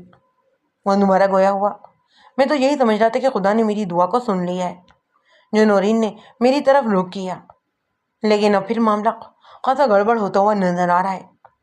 اس کا حالیہ رویہ خاصا تکلیف دہ ہے میرے لیے۔ میں نے ساکوئی کا مظاہرہ کرتے ہوئے کہا، ان باتوں سے تو یہ لگتا ہے کہ تمہیں نورین سے محبت ہے اور وہ محض تم سے تفریح لے رہی ہے۔ اگر وہ بھی سنجیدہ ہوتی تو پھر اس نوعیت کے رد عمل کا مظاہرہ نہ کرتی۔ اس موقع پر تم دونوں کو باہمی اتفاق سے کام لے کر پولیس والوں کو ناکامیاب بنانا چاہیے تھا۔ ہو سکتا ہے کہ یہ نورین کا وقتی رد عمل ہو۔ وہ اپنے دل میں نورین کے لیے خاصی گنجائش رکھتا تھا۔ ایسا بھی تو ہو سکتا ہے کہ وہ اپنے باپ کے بھڑکانے میں آ گئی ہو۔ بعد میں جب اسے اپنی غلطی کا احساس ہو تو وہ مجھ سے آ ملے۔ یہ محض ایک طرح سے سلیم کی خوش فہمی بھی ہو سکتی تھی، لیکن میں اس کی توقعات کو سرے سے رد کرنے کی پوزیشن میں نہیں تھا۔ ایسا ممکن بھی تھا، تاہم جب تک مجھے دوسری طرف کی کہانی معلوم نہ ہو جاتی میں حتمی طور پر کچھ بھی نہیں کہہ سکتا تھا۔ میں نے سلیم کو تسلی دی کہ اس کی ضمانت کروانے کی میں پوری کوشش کروں گا۔ پھر مزید چند باتوں کے بعد میں نے اسے کچھ ہدایت دی اور اس کے پاس سے واپس آ گیا۔ اس وقت تک تھانہ انچارج واپس آ چکا تھا۔ میں نے سوچا اس سے بھی تھوڑی سلام دعا ہو جائے۔ میں اس کے کمرے کی جانب بڑھ گیا۔ وہ مجھے اچھی طرح جانتا تھا۔ دیکھتے ہی بآواز بلند بولا، آئے بیگ صاحب، آج کیسے راستہ بھول گئے؟ خیریت تو ہے نا؟ اس کی باتوں سے یہی اندازہ ہوا کہ وہ وہاں میری موجودگی سے واقف نہیں تھا۔ وہ یہی سمجھا تھا کہ میں بھی باہر سے آیا ہوں۔ میں نے اس کے سوال کا جواب دیتے ہوئے کہا، ادھر سے گزر رہا تھا، سوچا آپ کو بھی سلام کرتا چلوں۔ وہ تنزیہ لہجے میں بولا، میں نہیں مان سکتا کہ آپ نے صرف سلام کرنے کے لیے مجھے یہ زحمت دی ہو۔ آپ تو بہت ہی مصروف وکیل ہیں۔ ایک لمحے کے توقف سے اس نے اضافہ کیا، خیر یہ بتائیں ٹھنڈا چلے گا یا گرم؟ میں نے سنجیدگی سے کہا، نہ ہی ٹھنڈا اور نہ ہی گرم، شکریہ۔ ویسے آپ کا اندازہ بالکل درست ہے، میں بہت ہی مصروف وکیل ہوں اور آپ کے پاس کسی خاص مقصد سے ہی آیا تھا۔ وہ سیدھا ہو کر بیٹھ گیا اور محتاط نظروں سے مجھے دیکھتے ہوئے بولا، فرمائیں میں آپ کی کیا خدمت کر سکتا ہوں؟ میں نے ایک لفظ پر زور دیتے ہوئے کہا، میرا موقع آپ کے تھانے کے حوالات میں بند ہے، میں ذرا اسے ملنے آیا تھا۔ آپ اپنے کس موقع کی بات کر رہے ہیں؟ وہ تیز نظروں سے مجھے گھورنے لگا۔ میں نے کہا، میرے موقع کا نام ہے سلیم۔ اچھا، وہ میں ناقص انداز میں گردن کو ہلاتے ہوئے بولا، آپ اس نوجوان کی بات کر رہے ہیں جسے ہم نے ایک سنگین جرم میں بند کر رکھا ہے؟ نہ بابا نہ، آپ اس سے نہیں مل سکتے، کل ہم اسے عدالت میں پیش کر دیں گے، آپ یہ شوق وہاں پر پورا کر سکتے ہیں، اور وہ جگہ آپ کی دیکھی بھالی بھی ہے۔ اس نے بات کے نام پر چوٹ کرنے کی کوشش کی۔ میں نے ٹھہرے ہوئے لہجے میں کہا، تھانے دار صاحب آپ نے بالکل ٹھیک کہا ہے، وہ جگہ میرے لیے نئی نہیں، لیکن آپ میرے موقع پر جو سنگین الزام عائد کر رہے ہیں نا، اس کی کوئی حقیقت نہیں ہے، اور یہ بات آپ بھی اچھی طرح جانتے ہیں۔ جہاں تک سوال اس سے ملنے یا نہ ملنے کا ہے تو یہ کام میں کر چکا ہوں اور ابھی میں حوالات کی طرف سے ہی آیا ہوں۔ سلیم سے میں نے پیشہ ورانہ ملاقات کر لی ہے، البتہ نورین آپ کی پٹی پر بڑی شدت سے کار بند ہے۔ اس کے چہرے پر ناپسندگی کے تاثرات نمودار ہوئے، اس کا برا سا منہ بن گیا۔ اسے یہ بات بالکل اچھی نہیں لگی کہ میں سلیم سے مل چکا ہوں۔ مجھے یقین تھا کہ وہ میرے جانے کے بعد اپنے عملے پر خوب گرجے اور برسے گا اور یہ سراغ لگانے کی کوشش کرنے گا کہ یہ ملاقات کس نے کروائی تھی۔ اس نے غیر برہمی سے کہا، آپ کس پٹی کی بات کر رہے ہیں؟ میں نے کہا، وہی پٹی جو آپ نے نورین کو پڑھائی ہے، مجھے کیا ضرورت تھی ایسی کوئی کوشش کرنے کی بھی؟ میں نے کہا، آپ نے نورین کو تھوڑی دیر کے لیے اپنے کمرے میں بلایا تھا نا، اس کے بعد اس نے اپنا انداز بدل لیا ہے۔ اس کا دعویٰ یہ ہے کہ اس کے باپ سے آپ نے کوئی سیٹنگ کر لی ہے، کیا عبدالکریم آپ سے ملنے آیا تھا؟ وہ اکتاہٹ آمیز انداز میں بولا، اول تو یہ کہ آپ کی سیٹنگ والی بات حقیقت میں کچھ نہیں، دوم میں آپ کو یہ بتانے کا پابند نہیں ہوں کہ مجھ سے پہلے کون آیا تھا اور کون نہیں آیا۔ میں نے اسی کی خیانت کی ترجمانی کرتے ہوئے کہا، میں تو آپ کے رشوتی مطالبے کے بارے میں جاننا چاہتا تھا۔ وہ ایک دم اچھل پڑا، رشوتی مطالبہ؟ میں نے کہا، کیا میں نے کوئی انہونی بات کر دی ہے؟ وہ غضیل انداز میں بولا، آپ مجھ پر رشوت طلب کرنے کا الزام لگا رہے ہیں۔ یہ بھی خوب ہے جناب، آپ نے اپنے لیے تو لفظ استعمال کر لیا ہے اور میرے موکل کے لیے جرم کا لفظ استعمال ہو رہا ہے۔ بہرحال میرا مطلب رشوت ہی کا تھا۔ کیا آپ نے سلیم کے باپ احمد علی سے 1 لاکھ روپے طلب نہیں کیے اس کی رہائی کے سلسلے میں؟ وہ ایک دم ہتھے سے اکڑ گیا، یہ سراسر جھوٹ ہے۔ اس کا مطلب یہ ہے کہ عبدالکریم سے آپ کی کوئی ڈیل ہو گئی ہے، پتہ نہیں آپ کسی بے سروپا باتیں کر رہے ہیں، وہ جان چڑھانے والے انداز میں بولا۔ میں نے کہا، تھانے صاحب جہنم میں ڈالیں رشوت کو، کیونکہ راشی اور مرتشی دونوں ہی کو وہیں بڑھ جانا ہے۔ اب آپ یہ بتائیں کہ آپ نے میرے موکل پر دفعہ کون سی عائد کی ہے؟ وہ برہمی سے بولا، اس بات کا جواب بھی آپ کو عدالت میں مل جائے گا، اور اب آپ جائیں یہاں سے، ہمیں اور بھی بہت سے کام کرنے ہوتے ہیں۔ پھر وہ بے انتہا مصروف نظر آنے کی کوشش کرنے لگا۔ میں سمجھ گیا کہ وہ سیدھے منہ کام کی کوئی بات نہیں کرے گا، لہٰذا میں اس کے کمرے سے نکل آیا۔ وہاں پر مزید رک کر وقت ضائع کرنے کا کوئی فائدہ جو نہیں تھا۔ اگلے روز جب میں عدالت پہنچا نا، تو سلیم اور نورین پولیس کی نگرانی میں وہاں پر موجود تھے۔ مجھے ایک بات پر حیرت تھی کہ عبدالکریم کی پولیس کے ساتھ کوئی ڈیل ہو گئی تھی تو پھر نورین کو عدالت میں کیوں گھسیٹا گیا تھا؟ پولیس چاہتی تو مکھن میں سے بال کی طرح اس کیس میں سے اسے نکال سکتی تھی۔ تفتیشی افسر نے بری چالان پیش کر کے 1 ہفتے کا ریمانڈ حاصل کرنے کی درخواست کی تو مجھے اور بھی زیادہ حیرت ہوئی۔ ایک ایسا معاملہ جسے بڑی آسانی سے رفع دفع کیا جا سکتا تھا، اسے خامخواہ اچھالنے کی کوشش کی جا رہی تھی۔ مجسٹریٹ نے عبوری چالان کا بغور جائزہ لیا اور گہری نظر سے میرے موکل کو گھورنے لگا۔ اس کے بعد اس نے سلیم پر عائد الزامات کی وضاحت کی۔ میرے ساتھ ایک مرتبہ پھر سلیم کو حیرت کا جھٹکا لگا۔ پولیس نے نورین کی حمایت اور سلیم کی مخالفت میں ایک عجیب و غریب چالان پیش کیا تھا۔ میں نے سلیم کی درخواست ضمانت دائر کی اور مجسٹریٹ کی طرف دیکھتے ہوئے کہا، جناب عالی، میرے موکل کے خلاف پیش کیے جانے والا چالان ایک سوچی سمجھی سازش کا نتیجہ ہے، جبکہ حقیقت اس کے برخلاف ہے۔ پولیس نے میرے موکل پر الزام لگایا ہے کہ اس نے دھوکہ دے کر نورین کو جائے وقوع پر بلایا، پھر اسے دست درازی کرنے کی کوشش کی۔ اس دوران میں قریبی کسی موجود پولیس اہلکار کی ان پر نظر پڑ گئی، لہٰذا ان دونوں کو گرفتار کر کے تھانے پہنچا دیا گیا تھا۔ پولیس نے نورین کو سراسر بے قصور ثابت کرنے کی کوشش کی تھی۔ وکیل تقاضا نے تنزیہ نظر سے مجھے دیکھا اور اونچی آواز میں بولا، اگر حقیقت کچھ اور ہے تو اسے عدالت میں پیش کیا جائے۔ میں نے مجسٹریٹ کو مخاطب کرتے ہوئے کہا، یو آنر، میرا موکل اور نورین ایک دوسرے سے محبت کرتے ہیں اور یہ کوئی میلا موقع نہیں ہے کہ وہ باہر ملے ہوں۔ میں آپ کو آبجیکشن یو آنر۔ وکیل تقاضا نے قطع کلامی کرتے ہوئے کہا، نورین صاحبہ ملزم کے ساتھ کسی بھی قسم کا کوئی سنجیدہ تعلق نہیں رکھتی۔ وکیل دوائی اس کے بارے میں اس قسم کی باتیں کر کے اس کی عزت کو متاثر کر رہے ہیں۔ باہر ملنے والی بات میں بھی اس کی کوئی حقیقت نہیں۔ مجسٹریٹ نے سوالیہ نظر سے مجھے دیکھا۔ میں خفیف سا مسکرایا اور وکیل تقاضا کی طرف معنی خیز انداز میں تکنے کے بعد مصنف کی طرف متوجہ ہو گیا۔ جناب عالی، اگر معزز عدالت کی اجازت ہو تو میں اپنی بات کو مکمل کر لوں۔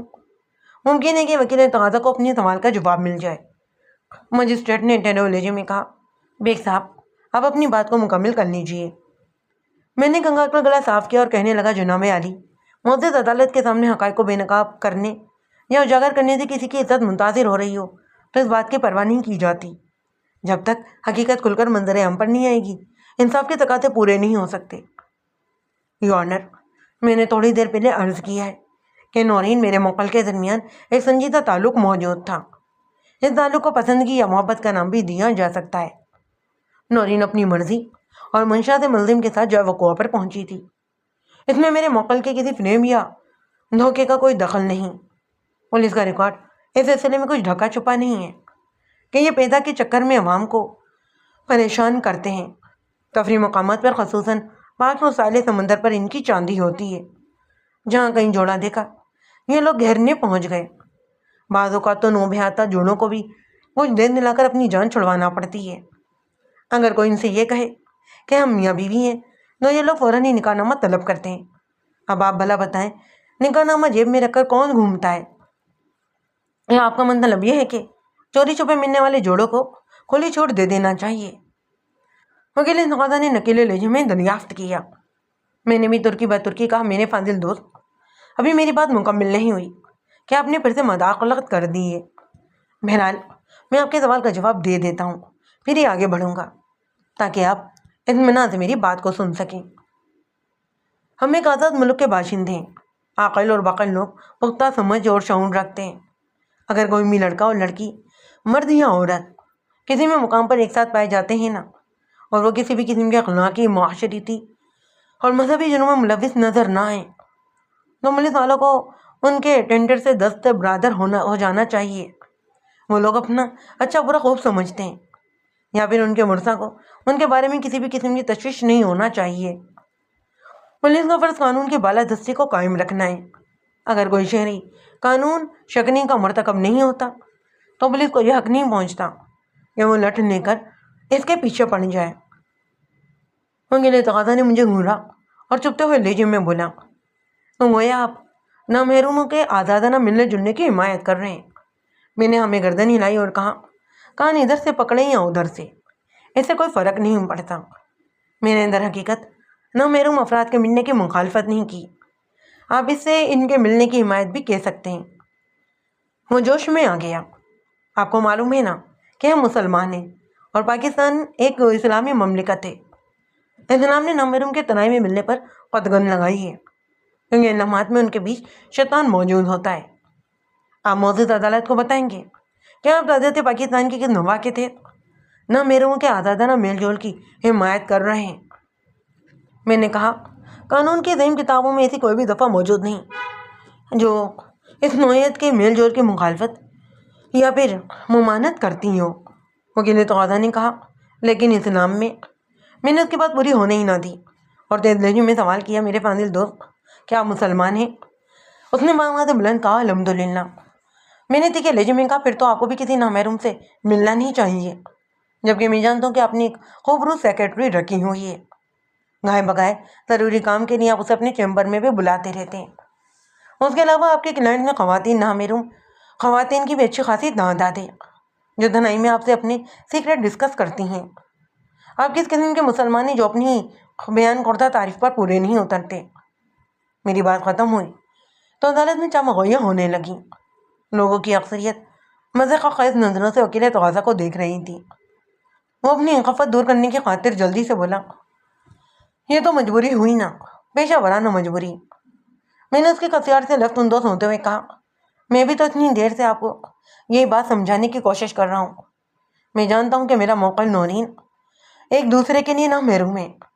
اگر وہ کسی پبلک پیلس پر ایک ساتھ نظر آتے ہیں تو ان کی مجبوری کو سمجھنا چاہیے، نہ کہ ان پر بلا وجہ فحش حرکات کا الزام عائد کر کے انہیں حوالات میں بند نہیں کر دینا چاہیے۔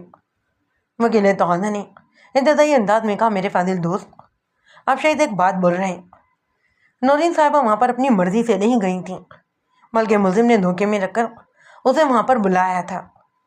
بعد میں ملزم نے جب اسے دست درازی کی کوشش کی تو مجبوراً پولیس کو مداخلت کرنا پڑی تھی۔ مجسٹریٹ نے مجھ سے مخاطب ہوتے ہوئے پوچھا بیگ صاحب یہ قصہ کیا ہے؟ آپ کا موقف یہ ہے کہ ملزم اور نورین ایک دوسرے سے محبت کرتے ہیں اور معمول کے ملاقات کے تحت وہ جہاں وہاں پر پہنچے تھے، جبکہ تقاضا کا دعویٰ یہ ہے کہ ملزم نے دھوکے سے نورین کو وہاں پر ملوایا اور اس سے بدتمیزی کی کوشش کی۔ میں نے آواز بلند کہا جناب علی میں اپنے موقف پر قائم ہوں۔ یہ وضاحت تو وکیل تقاضا کریں گے کہ میرے موکل نے کس فریب کے تحت نورین صاحبہ کو جائے وقوع پر ملوایا تھا، اور جہاں تک بدتمیزی درازی کا تعلق ہے نا تو میرے خیال میں کسی بھی پبلک بینس پر اس کا جواز نہیں بنتا، خاص طور پر ان لوگوں کے لیے جو ایک دوسرے کو پسند کرتے ہیں اور اکثر باہر ملتے ملاتے ہیں۔ پولیس نے ابتدائی طور پر ان دونوں پر فحش اور نازیبا حرکات کا الزام لگایا، پھر یہ الزام میرے موکل کے دست درازی تک محدود ہو کر رہ گیا۔ مجسٹریٹ نے سوالیہ نظر سے وکیل تقاضا کو دیکھا۔ وہ وضاحت کرتے ہوئے بولا جناب علی ملزم نے نورین صاحبہ سے رابطہ کر کے دھمکی دی کہ اس کے پاس کچھ ایسے خطوط ہیں کہ اگر وہ منظر عام پر آ گئے تو اس کے کردار کو ٹھیس پہنچے گی، لہذا وہ جائے وقوع پر جا کر اس سے وہ خط حاصل کر لے۔ جب نورین وہاں پہنچی تو ملزم نے خطوط اس کے حوالے کرنے کی بجائے بدتمیزی شروع کر ڈالی اور الٹی سیدھی دھمکیاں دینے لگا۔ وکیل تقاضا نے ایک بار پھر ایک بال میری طرف پھینکی، لہذا ایک جاندار شاٹ لگانا تو بہت ہی ضروری تھا۔ میں نے بے لہجے میں کہا ذرا ان خطوط کی وضاحت بھی تو کریں۔ خطوط ملزم نے دیے ہی نہیں، وہ گڑبڑا کر بولا میرے فاضل دوست میں نے کہا اس کیس میں ہم نورین صاحبہ کی وکالت کر رہے ہیں تو گویا آپ ان کے وکیل ہیں۔ میں اسی حیثیت سے آپ سے ایک سوال کرتا ہوں۔ وہ بڑی توجہ سے مجھے دیکھنے لگا۔ میں نے کہا اگر میرے موکل نے آپ کے موکل کو خط نہیں دیے تو اس سے فرق کیا پڑتا ہے؟ آپ کے موکل کا خطوط حاصل کرنے کے لیے جائے وقوع پر پہنچنا یہ ظاہر کرتا ہے کہ وہ جو خطوط موجود رکھتے ہیں۔ مجھے حیرت ہے کہ آپ کے موکل نے آپ کو ان خطوط کے بارے میں کچھ نہیں بتایا۔ چلو کوئی بات نہیں، اتنا کہہ کر میں چند لمحات کے لیے خاموش ہوا۔ میں نے کہا آپ کے موکل نورین صاحبہ اس وقت عدالت میں موجود ہے، یہ بات ان سے بھی تو پوچھی جا سکتی ہے۔ میں نورین کو بار بار اس کے موکل کہہ کر اسے لچ کرنے کی کوشش کر رہا تھا۔ یہ ایک اندھیر نگری تھی کہ ان دونوں کو ایک ہی الزام میں گرفتار کیا گیا تھا۔ بعد ازاں پولیس نے کچھ ایسا چکر چلایا کہ سارا ہی ملبہ میرے موکل پر گروا دیا اور نورین کو ایک مظلوم کی حیثیت سے اجاگر کیا جانے لگا۔ میں یہ بات تو بخوبی سمجھ رہا تھا کہ اس کایا پلٹ کے پیچھے عبدالکریم کی دولت نے ہاتھ دکھایا ہوگا، لیکن کس طرح اس کی وضاحت ہو نہیں سکی تھی۔ میری تجویز انتہائی معقول اور فوری طور پر قابل عمل تھی، لیکن وکیل تقاضا کے ذہن میں چونکہ چور چھپا بیٹھا تھا، لہٰذا اس نے جلدی سے کہا نورین صاحبہ نے مجھے ساری تفصیل بتا دی ہے۔ اتنا کہہ کر وہ پھر رکا، پھر کمزور سے لہجے میں بولا، کسی زمانے میں نورین صاحبہ ملزم میں دلچسپی لینے لگی تھیں، اسی سلسلے میں اس نے ملزم کے نام پر چند خطوط لکھے جس کی بنیاد پر ملزم اسے بلیک میل کرنے کی کوشش کر رہا تھا۔ نورین صاحبہ کی یہی مجبوری اسے جہاں وقوع پر لے کر چلی گئی تھی۔ وکیل تقاضا کی وضاحت کسی شارٹ ایج ڈیلیوری سے کم نہیں تھی۔ میں نے ایک زبردست شارٹ کھیلنا ضروری جانا۔ میں نے تمسخرانہ انداز میں کہا، تو گویا وہ عشقیہ خطوط تھے۔ وکیل تقاضا بغلیں جھانک کر رہ گیا۔ میں نے مجسٹریٹ کی جانب روئے سخن پھیرتے ہوئے کہا، جناب عالی، وکیل سرکار نے اس بات کی تصدیق کر دی ہے کہ میرے موکل اور نورین صاحبہ کے درمیان ایک سنجیدہ اور گہرا تعلق موجود ہے۔ اب آپ اسے پسندگی کہیں، محبت کہیں یا عشق، اس سے کوئی فرق نہیں پڑتا، دونوں کے ماہر ملنے کا جواز سامنے آ جاتا ہے۔ اور وکیل تقاضا نے مخالفت ضروری سمجھی اور میری بات مکمل ہونے سے پہلے ہی مداخلت کر ڈالی۔ آبجیکشن یور آنر، میں وکیل تقاضا کے کہے ہوئے الفاظ میں تصحیح کرنا چاہتا ہوں۔ مجسٹریٹ اس کی طرف متوجہ ہوا۔ اس نے کہا، جناب عالی، یہ درست ہے کہ کسی زمانے میں نورین صاحبہ اس شخص کی باتوں میں آ گئی تھی۔ نادانی میں اسے اپنی کچھ تحریریں بھی بھیج دیں، جیسا کہ اس نوعیت کے معاملات میں ہوتا ہے، لیکن یہ زمانہ گزشتہ کا قصہ ہے۔ اب ملزم کی اصلیت کھل جانے کے بعد میرے موکل نے اس سے قطع تعلق کر لیا تھا۔ میں نے کہا، اب یہ بھی بتا دیں کہ اس قطع تعلق کی مدت کیا ہے؟ اب تو زمانہ گزشتہ کا یوں ذکر کر رہے ہیں جسے یہ صدیوں پہلے کا واقعہ ہو۔ وہ تعامل کرتے ہوئے بولا، یہ لگ بھگ 1 سال پہلے کا واقعہ ہے۔ اس کا مطلب یہ ہوا کہ ان کا تعلق قائم ہوتے ہی ختم ہو گیا۔ میں نے طنزیہ لہجے میں کہا، کموں پہ اتنا عرصہ پہلے ہی ان میں تعلق قائم ہوا تھا، تو اس میں حیرت اعتراض والی کون سی بات ہے؟ وکیل تقاضا نے حیرت بھری آواز میں کہا، جب ملزم کی حقیقت نورین پر کھلی تو وہ اس سے کچھ متفر ہو گئی۔ اسے اس بات کا بھی افسوس ہوا کہ اس نے ایک غلط آدمی سے دل لگا لیا تھا۔ میرا حال اس وقت تک وہ ملزم کی چند خطوط ارسال کر چکی تھی۔ اسے ہر وقت یہ دھڑکا لگا رہتا کہ ملزم کسی بھی وقت بلیک میلنگ پر اتر آئے گا، اور بلاخر ملزم نے یہ حرکت کر ہی ڈالی۔ میں نے طنزیہ لہجے میں کہا، میرے موکل نے یہ حرکت جلدی نہیں کر ڈالی؟ میرے ان ریمارکس پر حاضرین عدالت میں سے بعض کی ہنسی نکل گئی۔ میں نے اپنے نیزے میں کاٹ کو برقرار رکھتے ہوئے کہا، اسے تو یہ چاہیے تھا کہ کم از کم 1-2 صدی انتظار تو کر لیتا۔ ہو سکتا ہے کہ نورین کو اپنی غلطی کا احساس ہو جاتا اور وہ اس کی طرف لوٹ کر آ جاتی۔ وہ ملزم کا جو بھیانک روپ دیکھ چکی تھی، اس کے بعد واپسی کے بارے میں اب سوچ بھی نہیں سکتی تھی۔ وکیل تقاضا نے اپنی ہردرمی کو جاری رکھا۔ میں نے کڑے ہوئے لہجے میں کہا، آپ کے موکل کو میرے موکل میں ایسی کیا خرابی نظر آ گئی تھی؟ اس نے مجسٹریٹ کی طرف دیکھتے ہوئے عبد الکریم اور احمد علی کا پس منظر واضح کیا، پھر اس کے اقدام پر کہا، نورین صاحبہ کو جلدی احساس ہو گیا کہ ملزم اسے بے وقوف بنا رہا تھا۔ وہ پیار محبت کا ڈھونگ رچا کر اس کے والد کو تباہ و برباد کر دینا چاہتا تھا تاکہ دیرینہ رنجش کا انتقام لے سکے۔ ملزم کے خطرناک عزائم سے واقف ہوتے ہی وہ ڈر کر پیچھے ہٹ گئی۔ میں نے جزائی انداز میں کہا، بہت خوبصورت کہانی ہے، واقعی دولت میں بڑی طاقت ہوتی ہے۔ مجسٹریٹ نے حیرت سے مجھے دیکھا، بیگ صاحب آپ کہنا کیا چاہ رہے ہیں؟ میں نے کہا، جناب عالی، نورین کوئی ننھی بچی نہیں جو میرے موکل کی باتوں میں آ کر اسے دل لگا بیٹھی ہو اور اس کے عزائم کو بھاپتے ہی اس سے الگ ہو گئی۔ وہ ایک پڑھی لکھی باشعور اور ماضی نافراموش لڑکی ہے۔ اسے اچھی طرح یاد ہے کہ کئی سال پہلے اس کے ملزم کے والد کے درمیان کیا جھگڑا ہوا تھا۔ اسی تناظر میں وہ کسی بھی صورت اسے ملزم کے قریب آنا ہی نہیں چاہیے تھا۔ جو اس کے باپ کا دشمن تھا، وہ اس کا دوست کیسے ہو سکتا تھا؟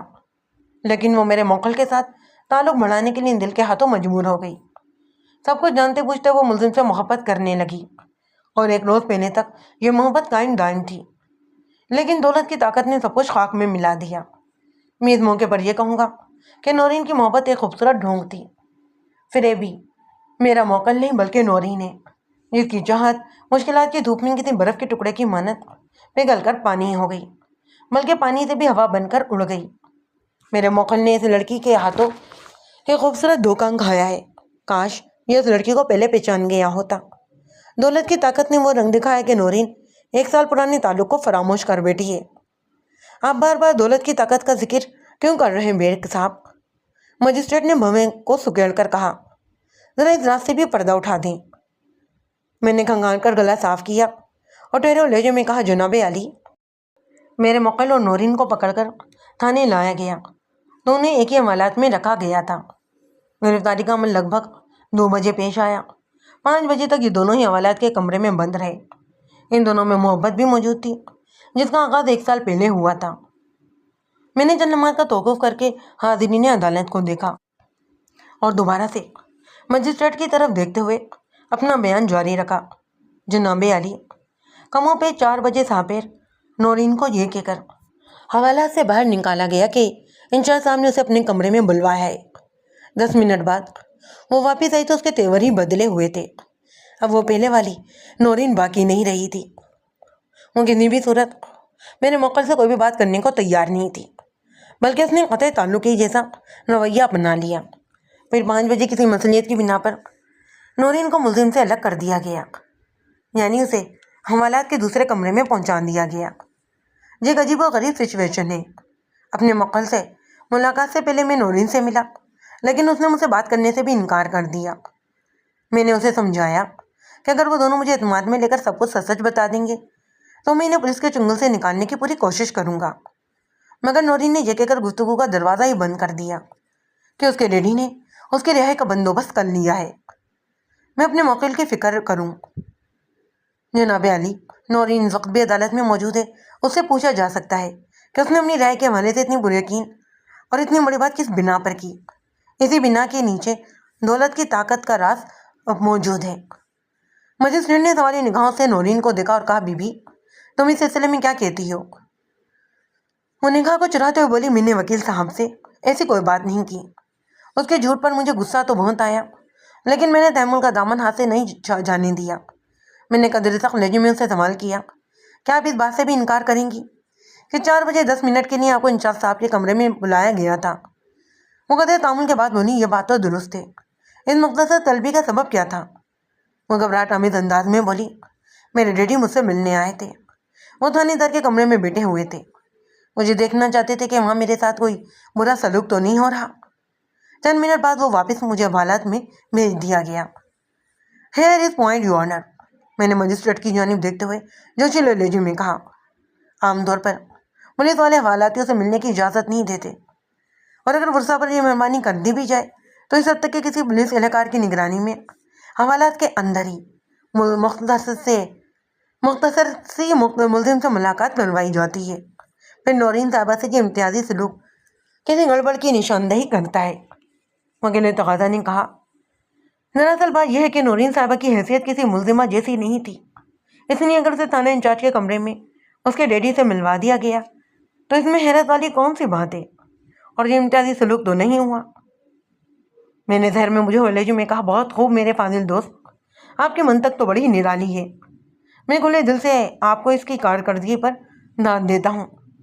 اتنا کہہ کر میں رکا اور مجسٹریٹ کی جانب معائنہ خیز نظر سے دیکھا، پھر اپنا رویس خن جج کی جانب پھیرتے ہوئے تیکھے لہجے میں کہا، میرے فاضل دوست، آپ کا اب تک کا زور خطابت اس بات پر دلالت کرتا ہے کہ آپ کا موکل بے قصور اور میرا موکل سراسر قصوروار ہے۔ اب آپ اس بات کی وضاحت بھی کر دیں کہ اگر نورین صاحبہ اس معاملے میں کسی بھی طور ڈیفالٹر نہیں ہے تو انہیں حوالات میں کیوں بند کیا گیا؟ نہ صرف بند کیا گیا بلکہ پوری رات تھانے میں رکھنے کے بعد آج عدالت میں پیش کیا گیا ہے۔ اس سوال کا جواب ہے آپ کے پاس؟ اس کے بعد اس سوال کا کوئی معقول جواب ہو ہی نہیں سکتا تھا۔ وہ آبائیں شرک کر کے نوے گیا۔ میں نے مجسٹریٹ کو مخاطب کرتے ہوئے کہا، جناب عالی، انتقادات جھوٹ کا پلندہ اور میرے موکل کے خلاف ایک منظم سازش ہے۔ پولیس نے اگر انہیں گرفتار کر کے حوالات میں ڈال ہی دیا تھا تو تھوڑی بات پرس اور سرزش کے بعد انہیں چھوڑا جا سکتا تھا، لیکن میرے موکل کے باپ سے جو مطالبہ کیا گیا وہ حیرتناک ہونے کے ساتھ ساتھ پیچیدہ بھی ہے۔ پیچیدہ ان معنوں میں کہ اس کی تہ میں سے کسی سازش کا سراغ ملتا ہے۔ پولیس والے کسی خاص وجہ سے نورین کو کور کر کے میرے موکل کو اس معاملے میں الجھانا چاہتے ہیں، جو کہ ایک زیادتی ہے۔ لہٰذا میں مؤسس عدالت سے استدعا کرتا ہوں کہ میرے موکل کی ضمانت قبول کر لی جائے۔ مجسٹریٹ نے مجھ سے پوچھا، پولیس نے آپ کے موکل کے باپ سے مطالبہ کیا تھا؟ مصنف خاصا سمجھدار اور موقع شناس تھا، اس نے میرے بیان میں سے نہایت ہی اہم نقطہ اٹھا لیا۔ میں اگر چاہتا تو خود بھی اس کی وضاحت کر سکتا تھا، لیکن میری خواہش یہ تھی کہ سوال دوسری طرف سے آئے تاکہ مجھے اپنا موقف بیان کرنے میں زیادہ آسانی رہے۔ میں نے مجسٹریٹ کے جواب میں کہا، یور آنر، یہ مطالبہ بہت ہی دلچسپ اور معنی خیز ہے۔ شام 5 بجے نورین اور میرے موکل کو الگ کر دیا گیا۔ لگ بھگ 7 بجے ملزم کا باپ احمد علی تھانے میں سے ملاقات کرنے گیا۔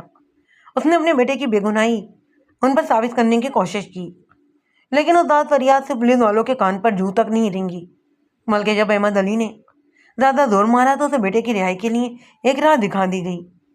نہایتی رازداری کے ساتھ اسے یہ کہا گیا کہ اگر وہ صبح ہونے سے پہلے 1 لاکھ روپے کا بندوبست کر لینا تو اس کے بیٹے کو چھوڑ دیا جائے گا۔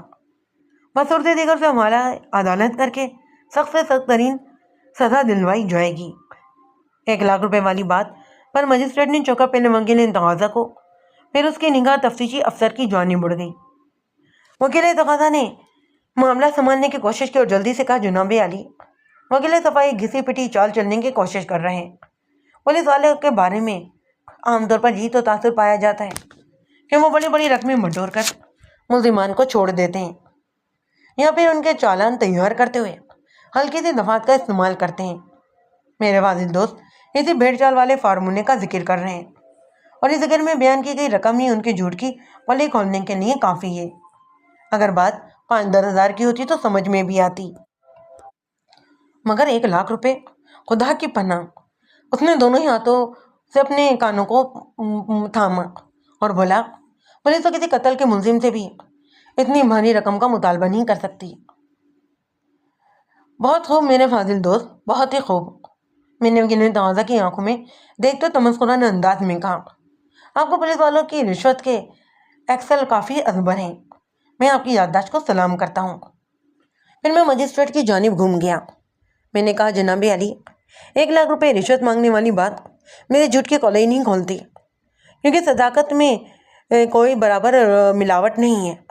البتہ میں نے ڈرامے انداز میں وقفہ دیا اور ٹیڑھے انداز میں بولنا شروع کیا، البتہ وکیل تقاضا کی 5-10 ہزار والی بات میرے سچ کی گواہی دیتی ہے۔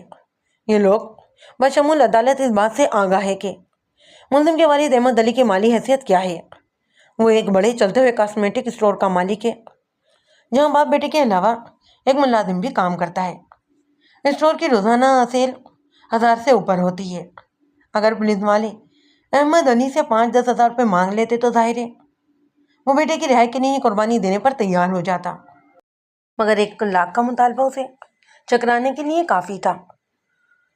اس کے ہاتھ پاؤں بھول گئے اور وہ بیٹے کو باعزت بری کروانے کے لیے دوڑا دوڑا میرے پاس آیا۔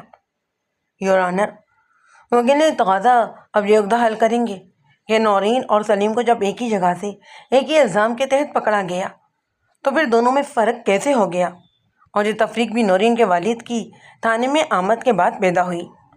اس سے پہلے ان دونوں کو ایک ہی الزام میں ایک ہی جگہ پر رکھا گیا تھا۔ ان حقائق سے تو یہ بات سامنے آتی ہے کہ نورین کے والد اور پولیس کے بیچ کوئی مکا ہو گیا ہوگا، جس کے نتیجے میں اس کی بیٹی کو اس معاملے سے الگ کر دیا گیا اور سارا ہی وبال میرے موکل کے سر پر آ گیا۔ نورین کا والد پولیس والوں کا بڑے سے بڑا مطالبہ پورا کر سکتا ہے، اور اس کی کئی وجوہات بھی ہیں۔ میں اتنا کہہ کر خاموش ہو گیا۔ مجسٹریٹ نے مجھ سے سوال کیا، بیگ صاحب، اور وہ وجوہات کیا ہیں؟ میں نے نہایت مضبوط لہجے میں وضاحت دی، جناب علی، اول تو نورین کے والد کی مالی حیثیت اتنی مضبوط ہے کہ وہ 1 لاکھ روپے بآسانی ادا کر سکتا ہے۔ عدالت کے کمرے میں نورین کا ڈیڈی عبدالکریم بھی موجود تھا۔ اس نے نفرت آمیز نگاہوں سے مجھے دیکھا۔ میں نے اس کی پرواہ کیے بغیر اپنا بیان جاری رکھا۔ یور آنر، دوسرا عبدالکریم صاحب کے لیے بیٹی کا معاملہ تھا، جو ظاہر ہے بیٹے کے معاملے سے زیادہ حساس اور سنگین ہوتا ہے، اس لیے بھی اس نے پولیس والوں کی بات کو مان لیا ہوگا۔ وکیل تقاضا نے فوراً ہی اعتراض اٹھایا، اگر ایسا ہوا تھا تو پھر نورین کو تھانے میں رات کیوں گزارنا پڑی؟ میرے فاضل دوست، لگتا ہے کہ آپ نے اس کیس کو اچھی طرح اسٹڈی نہیں کیا۔ آپ کا یہ اعتراض کسی پھڈے سے کم نہیں، اور پھندا بھی آپ کے خود کے ہی پاؤں کا ہے۔ یہی سوال میں آپ سے کر چکا ہوں کہ جب نورین کسی بھی طرح قصوروار نہیں تو پھر اسے تھانے میں رکھا کیوں گیا ہے؟ اسے اس کے باپ کے ساتھ رخصت کر دینا چاہیے تھا نا۔ آپ نے تو میرے سوال کا جواب ہی نہیں دیا، کیونکہ آپ کے پاس اس سوال کا جواب ہو ہی نہیں سکتا، مگر میں آپ کے سوال کا جواب ضرور دوں گا۔ میں نے ایک تارانہ نگاہ عدالت پر ڈالی اور وکیل تقاضا کی طرف دیکھتے ہوئے نہایت ہی مدبرانہ انداز میں کہا، میرے فاضل دوست، آپ نے سوال کرنے میں بہت جلدی دکھائی ہے۔ اگر تحمل سے میرے بیان کا پورا ہونے کا انتظار کر لیتے نا تو آپ کی تسلی ہو جاتی۔ اب میں جو وجوہات معزز عدالت کے علم میں لا رہا تھا نا، اس کی آخری وجہ میں آپ کے سوال کا جواب بھی موجود تھا۔ خیر، آپ توجہ سے سنیں۔ میں ایک مرتبہ پھر مجسٹریٹ کی طرف متوجہ ہو گیا۔ جناب عالی، تاخیر کے لیے معذرت چاہتا ہوں۔ دراصل سرکاری وکیل کے اعتراضات کو بھی تو دیکھنا پڑتا ہے نا۔ تو جناب، میں عرض یہ کر رہا تھا کہ عبدالکریم صاحب کئی وجوہات کی روشنی میں پولیس والوں کا مطالبہ قبول کر سکتے ہیں۔ دو اہم وجوہات میں نے پیش کر دی ہیں، تیسری اور آخری وجہ کو بھی سن لیں۔ میں نے گنگا کر اپنا گلا ناف کیا اور دونوں خاندانوں کے ماضی کا ایک جائزہ پیش کیا۔ ان میں سے بیشتر باتیں وکیل تقاضا بڑی عدالت کے علم میں لا چکا تھا۔ میں نے موضوع کو آگے بڑھاتے ہوئے کہنا شروع کیا، جناب عالی، دیرینہ رنجش راکھ میں دبی ہوئی کسی چنگاری کی مانند ہوتی ہے جو بجھتی نہیں، بلکہ وقت گزرنے کے ساتھ ساتھ اس کی شعلہ افشانی میں اضافہ ہوتا ہی چلا جاتا ہے۔ شاید اسی لیے بزرگ راکھ کو ریزنے سے منع کرتے ہیں، لیکن وقت کی سلاخ نے ایک اتفاق کے نتیجے میں اس راکھ کو اڑا کے رکھ دیا، جس کے نتیجے میں عبدالکریم کے دل میں دفن احمد علی کے لیے شدید نفرت ابھر کر سامنے آ گئی۔ اس نے احمد علی اور اس کے بیٹے سلیم کو سزا دلوانے کے لیے یہ گھٹیا چال چلی۔ پولیس کی مٹھی گرم کر کے کیس کا رخ موڑ دیا۔ جو طوفان ان دونوں کی طرف آ رہا تھا وہ میرے موکل کی طرف بڑھ رہا ہے۔ اس انتقامی کارروائی کے لیے چند نئے جھوٹوں کا بھی سہارا لینا پڑا۔ مثلاً عشقیہ خطوط کی فرضی کہانی کو اس اسکرپٹ میں شامل کیا گیا، حالانکہ حقیقت اس کے برخلاف ہے، اور یہ حقیقت میں اپنے موقف کے ابتدا میں ہی بیان کر چکا ہوں۔ تھوڑی دیر رک کر میں نے وکیل تقاضا کو دیکھا اور اپنے بیان کو اختتام کی طرف لاتے ہوئے کہا، اب یہاں سے پولیس کی زبردست چال بازی دیکھنے کو ملتی ہے۔ عبدالکریم کے ساتھ معاملہ پٹ جانے کے بعد انہوں نے ملزم کے باپ احمد علی کو گھسنا چاہا۔ اگر وہ ان کا 1,00,000 روپے والا مطالبہ پورا کر دیتا تو گرفتار شدہ کو آزاد کر کے معاملہ رفع دفع کر دیا جاتا۔ پولیس کی تو ہر صورت میں چاندی ہی چاندی تھی، اور مجھے شک ہے کہ پولیس نے احمد علی سے 1,00,000 روپے کا مطالبہ عبدالکریم کے ایما پر ہی کیا ہوگا۔ وکیل تقاضا نے مجھ سے پوچھا، اتنی بڑی بات آپ کس بنیاد پر کر رہے ہیں؟ کوئی ثبوت ہے آپ کے پاس؟ میں نے زیر لب مسکراتے ہوئے معنی خیز نظر سے وکیل تقاضا کو دیکھا اور نہایت کے چہرے و لہجے میں کہا، میرے فاضل دوست، حالات و واقعات کی روشنی میں کوئی بھی ذی ہوش اور معاملہ فہم آدمی یہ اندازہ قائم کر سکتا ہے جو نتیجہ میں نے اخذ کیا ہے، اور میری نظر میں یہ بہت ہی سامنے کی بات ہے جس کے لیے کسی ثبوت کی ضرورت نہیں، جبکہ آپ نے ایک بہت بڑی بات کسی بنیاد کے بغیر ہی وہیں کین ڈالی ہے۔ کون سی بات؟ میں نے کہا، میرے موکل پر الزام تراشی والی بات۔ آپ نے دعویٰ کیا ہے جائے وقوع پر میرے موکل نے آپ کے موکل سے بدتمیزی اور دست درازی کی تھی، اور آپ اس سلسلے میں کوئی بھی ٹھوس ثبوت اور شہادت پیش کر سکتے ہیں۔ جائے وقوع ایک پبلک پیلس بھی ہے۔ اگر پولیس اہلکار میرے موکل کی اس حرکت پر متوجہ ہو سکتے ہیں تو یقیناً وہاں پر موجود دیگر افراد نے بھی اس بدتمیزی سے دست درازی کا مظاہرہ تو ضرور دیکھا ہوگا۔ میرا یہ سوال کسی خطرناک یارکر سے کم نہیں تھا، اسے کلین باؤٹ ہونا ہی پڑا، لیکن اپنی عادت کے مطابق اس نے مہم انداز میں کہا، اگر معزز عدالت ضرورت محسوس کرے گی تو اس سلسلے میں بینچ رفت کی جا سکتی ہے۔ الفاظ پیش کا استعمال اس نے بڑے محتاط انداز میں کیا تھا۔ میں نے نمک پاشی کرتے ہوئے کہا، یہ ایک لبادہ ہے جھوٹی شہادت کا۔ اگر عدالت کی طرف سے آپ کو حکم دیا جائے تو آپ 2 جھوٹے گواہ پکڑ کر لے آئیں گے جو بڑی بڑی قسمیں کھا کر حلفیہ یہ کہیں گے کہ انہوں نے اپنی گنہگار آنکھوں سے ملزم کو بدتمیزی اور دست درازی اور نہ جانے کیا کیا کرتے ہوئے دیکھا تھا۔ لیکن شاید آپ نے میری بات پر غور نہیں کیا۔ میں نے پوچھا تو میرے موکل کی بدتمیزی اور دست درازی کی کوئی ٹھوس شہادت ہے آپ کے پاس؟ اگر آپ نے جائے وقوع پر چند لوگوں کے بیانات لیے ہوتے تو انہیں معزز عدالت میں پیش کر سکتے تھے، لیکن حقیقت چونکہ آپ کے موقف کے الٹ ہے، اس لیے اب آپ بھرتی کے گواہوں کا بندوبست کریں گے۔ یہ بات میرے اور آپ کے علاوہ بہت سے لوگ بھی بڑی اچھی طرح جانتے ہیں کہ عدالت کے باہر جھوٹے گواہ بڑی آسانی سے دستیاب ہوتے ہیں۔ جو 5-10 روپے میں ہم وقت اپنا ایمان اور زمین فروخت کرنے کے لیے تیار رہتے ہیں۔ ان زمانے میں واقعی 5-5 10-10 روپے میں جھوٹے گواہ فروانی سے مل جاتے تھے۔ آج کل ان کا ضیاء نذرانہ 200-300 روپے تک جا پہنچا ہے۔ یہ حقیقت ہے، اور حقیقت ہمیشہ تلخ ہی ہوتی ہے۔ میری بات کے اندام پر وکیل تقاضا نے میرے موکل کی ضمانت رکوانے کے لیے چند دلائل دیے۔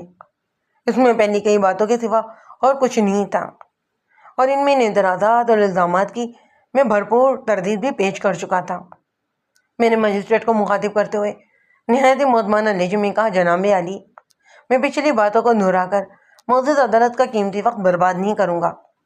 اب میں صرف اتنا ہی کہنا چاہوں گا، اور میری آپ سے صرف ایک ہی التجا ہوگی کہ میرے موکل کو ایک سوچی سمجھی سازش کے تحت عدالت میں گھسیٹا جا رہا ہے، ورنہ اس کیس کی جو اصل روح ہے اس کو تو تھانے میں ہی نپٹایا جا سکتا تھا، مگر ذاتی رنجش اور دیرینہ ناچاکی اور انا کی بقا کاری اب اس کیس میں شامل ہو چکی ہے، اور یہ کوئی بات ڈھکی چھپی بھی نہیں۔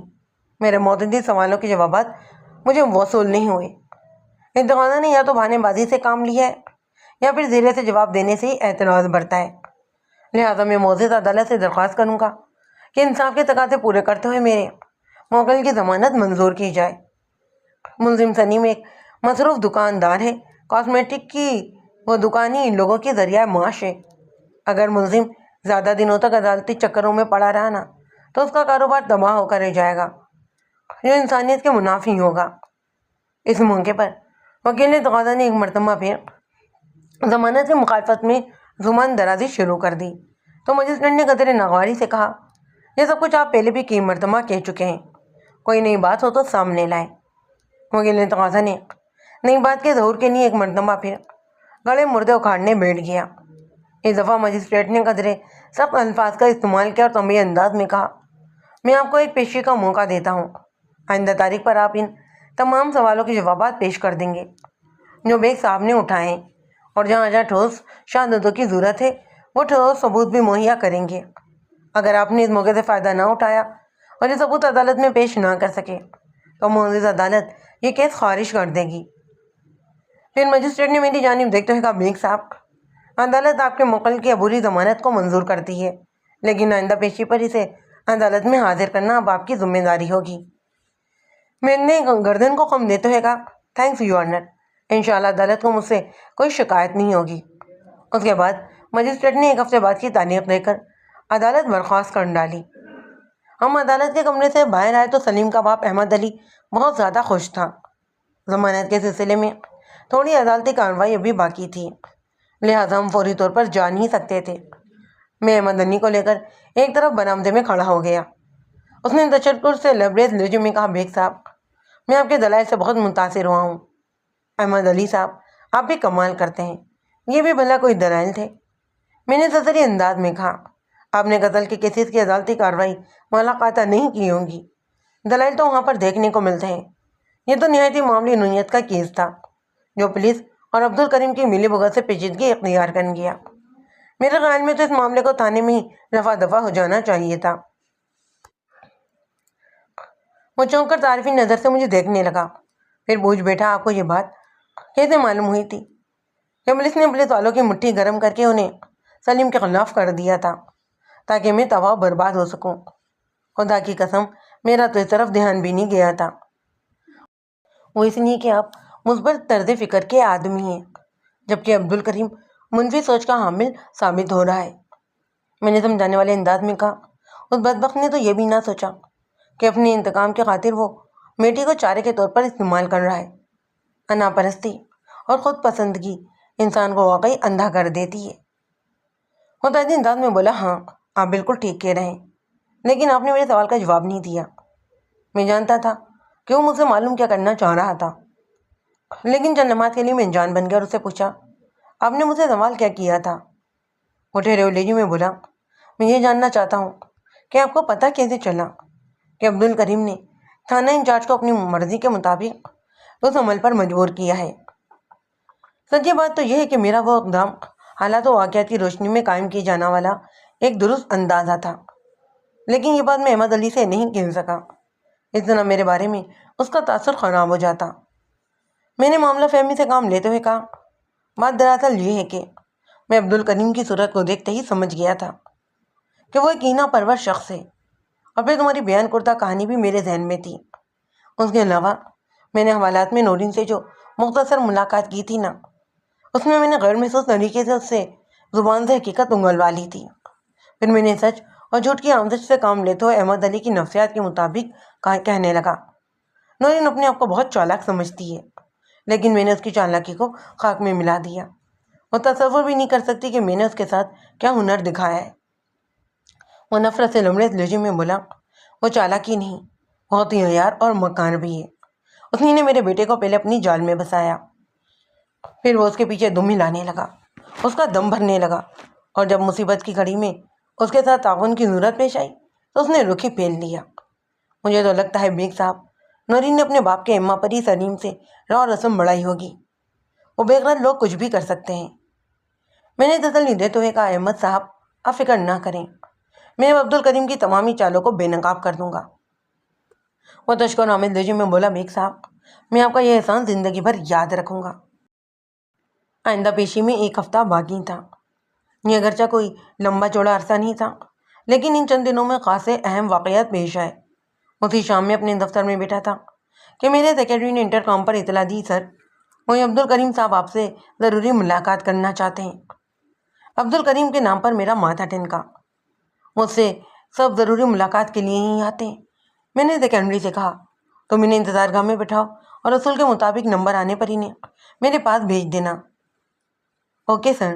اس نے یہ کہتے ہوئے رابطہ ختم کر دیا۔ میں عبد الکریم کے بارے میں سوچنے لگا۔ اس کا یہاں آنا خالی عضلت نہیں تھا، میں اس کا مخالف وکیل تھا۔ وہ مجھ سے ملنے آیا تھا، اب اس کی کوئی خاص ہی بات ہو سکتی تھی۔ بہرحال میں اپنے کلائنٹس کو حسب معمول نپٹاتا رہا۔ پھر عبد الکریم کی باری پر میری سیکرٹری نے اسے کمرے میں بھیج دیا۔ میں نے پیشہ ورانہ مسکراہٹ سے اس کا استقبال کیا اور بیٹھنے کے لیے اسے کرسی کی طرف اشارہ کیا۔ میں نے تو متوجہ ہوتے ہوئے کہا، جی کریم صاحب آپ کیسے تشریف لائے ہیں؟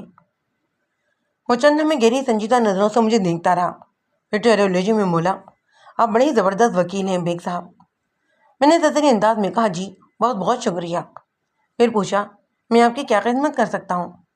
وہ ایک مرتبہ پھر چند لمحے خاموش رہا، اس کے بعد خالصتاً کاروباری انداز میں بولا، میں چاہتا ہوں کہ آپ اس کیس سے الگ ہو جائیں۔ اس نیکی کے لیے میں آپ کو آپ کی من پسند رقم دینے کو بھی تیار ہوں۔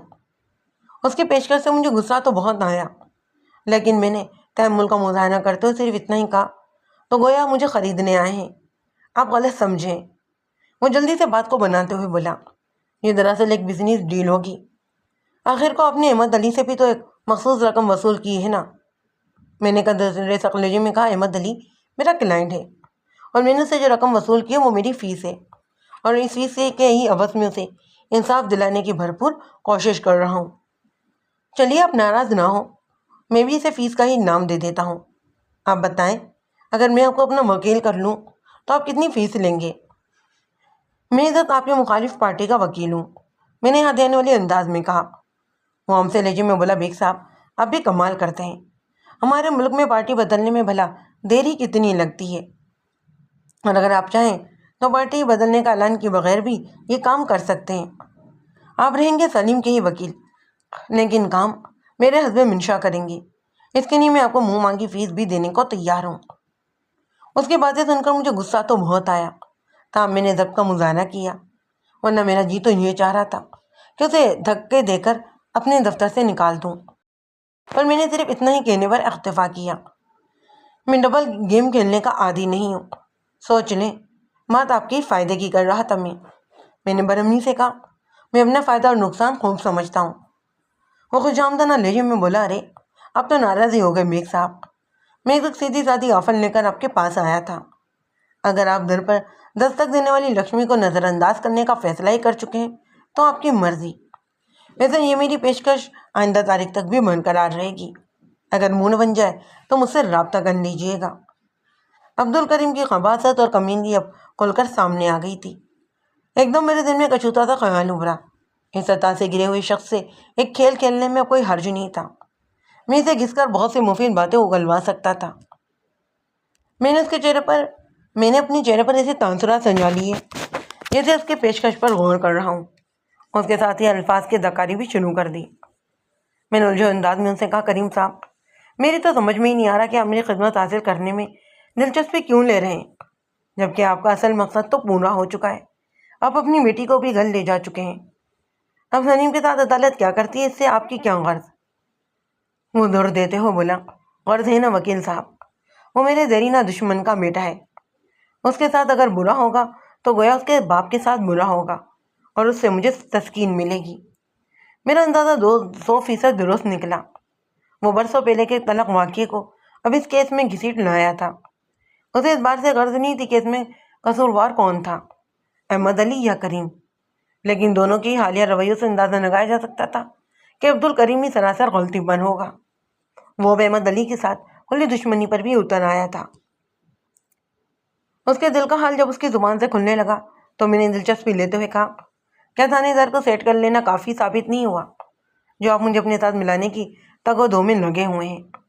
میری دلچسپی کو دیکھ کر اس کے چہرے پر اطمینان کی جھلک آ گئی۔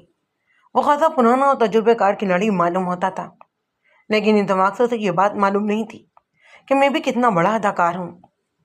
اس نے ٹھہرے ہوئے لہجے میں میرے سوال کا جواب دیتے ہوئے کہا، بیگ صاحب، ملز کا کام تھانے تک ہوتا ہے، پر اب معاملہ عدالت میں لگا ہوا ہے اور اس وقت آپ بھی میری مدد کر سکتے ہیں۔ میں نے کہا، آپ بجا فرماتے ہیں، ملز کا عملی کام تھانے تک ہی ہوتا ہے، لیکن اگر وہ لی ہوئی موٹی رقم کو حلال کرنے کی نیت رکھے نا تو عدالت میں بھی کافی آسانیاں فراہم کرنے کا اختیار رکھتے ہیں۔ عدالت میں اس کی پیش کی ہوئی رپورٹ پر ہی کیس کو اٹھایا جاتا ہے۔ لیکن لگتا ہے میں نے جملہ ادھورا چھوڑ دیا۔ وہ جلدی سے بولا، اب گڑے مردے اکھاڑنے کا کوئی فائدہ نہیں۔ میں نے مذاق کے رنگ میں کہا، تو آپ نئے مردے گاڑنا چاہتے ہیں؟ وہ جم گیا، ایسی بات نہیں ہے بیگ صاحب، میں دراصل یہ کہنا چاہ رہا تھا کہ تھانے دار کا معاملہ آپ تھانے میں ہی ختم سمجھے، اب تو آپ سے میری ڈیل ہوگی۔ میں نے اپنے اندازے سے اسے اتنی امید دلائی کہ وہ دوبارہ اس موضوع پر روانی سے بات کرنے لگا، مگر میں تو خاص مقصد کے خاطر یہ کھیل کھیل رہا تھا۔ میں نے اس کی بات کے جواب میں چپتے ہوئے لہجے میں کہا، میں محسوس کر رہا ہوں کہ تھانہ انچارج نے آپ کو مایوس کیا ہے، ایسا ہی سمجھ لیں، نتیجہ تو آپ کے سامنے ہی ہے۔ کتنی رقم خرچ کی تھی آپ نے؟ اور آزاری کا انداز اختیار کرتے ہوئے بولا، آپ جس طرح دوستانہ انداز میں بات کر رہے ہیں اس میں پردہ داری کا کوئی فائدہ نہیں، اور پھر میں اگر آپ سے کچھ چھپاؤں گا تو آپ بہتر انداز میں میری مدد بھی نہیں کر سکیں گے۔ تھانہ انچارج نے مجھ سے 1,00,000 روپے وصول کی ہیں۔ میں نے بے ساختگی کی ایکٹنگ کی، اوہ اتنی بڑی رقم، وہ تو 2,00,000 روپے مانگ رہے تھے، پھر کمی کیسے کر دی؟ میرا آئیڈیا اسے پسند آ گیا تھا، اس نے بتایا۔ میں نے پوچھا، کیسا آئیڈیا کریم صاحب؟ میں نے تھانے دار کے مطالبے میں کمی کروانے کے لیے اسے ایک تجویز دی۔ میں نے اسے کہا تھا کہ 1,00,000 روپیہ میں دے دیتا ہوں اور 1,00,000 روپیہ وہ علی احمد سے وصول کریں، لیکن شرط یہ ہے کہ میرا کام ہو جائے اور احمد کو تنخواہ دیا جائے۔ میرے خیال میں آپ ایک اچھے کاروباری آدمی نہیں ہیں کریم صاحب۔ جب دونوں ہی پارٹیاں مساوی رقم پیش کریں گی تو پھر وہ ایک کے ساتھ امتیازی سلوک کیوں کریں گی؟ متعدی انداز میں بولا، میں آپ کے اعتراضات سے اتفاق کرتا ہوں، لیکن یہ نتیجہ تو صورت میں آنا ہی چاہیے تھا اگر احمد علی سے بھی وہ 1,00,000 روپیہ وصول کر لیتے۔ ریکارڈ کے مطابق احمد علی نے پولیس کو ایک پیسہ بھی رشوت کے طور پر نہیں دیا تھا۔ میرا پلہ ہی بھاری رہا، مگر پولیس نے میرے پلے میں چھید ڈال دیے۔ میں نے اس کے تازہ زخموں پر نمک پاشی کرتے ہوئے کہا، پولیس کا تو فرض ہے مدد آپ کی، اور جو لوگ پولیس سے تعاون پر آمادہ ہوتے ہیں ان کی وہ بڑی اسپیشل مدد کرتے ہیں، جیسا کہ آپ کے ساتھ ہوا۔ وہ میرے تش الفاظ کا کوئی بھی زوردار اثر مفید میڈیسن کی طرح نگل گیا اور خیال افروز لہجے میں بولا، اگر میں تھانے دار کا مطالبہ منوان پورا کر دیتا تو ہو سکتا ہے کہ حالات اب مختلف ہوتے، وہ وہی کرتا جو میں چاہتا تھا۔ میں نے اس کی آنکھیں کھولنا ضروری سمجھا۔ آپ کا خیال سراسر غلط ہے، مجھے 2,00,000 روپے وصول کر کے بھی آپ کی خاطر خواہ مدد نہیں کر سکتی تھی۔ وہ آپ کی فیور میں رپورٹ بھی تیار کر دیتی تو میں اس کی رپورٹ کی دھجیاں بکھیر دیتا۔ ہر وکیل ایسا نہیں ہوتا، ہاں کچھ وکیل ایسے بھی ہوتے ہیں جو عدالت میں منمنانے کے سوا کچھ نہیں کرتے، وہ تقاضا سے اتنا متاثر ہوتے ہیں کہ اپنے موکل کو بیچ میدان میں چھوڑ کر پتلی گلی سے نکل جاتے ہیں۔ وہ متاثر کن انداز میں بولا، اسی لیے تو میں آپ کے پاس آیا ہوں۔ میں نے پوچھا، آپ مجھ سے چاہتے کیا ہیں؟ اس نے جنم میں سوچا، پھر واضح الفاظ میں کہا، بیگ صاحب اب آئندہ پیشی پر کوئی ایسا چکر چلائیں کہ سنیم پھنس کر رہ جائے، میں اسے چھوٹتا ہوا نہیں دیکھ سکتا۔ اس کے دل کی کدورت الفاظ کا روپ دھار کر زبان سے پھسل رہی تھی۔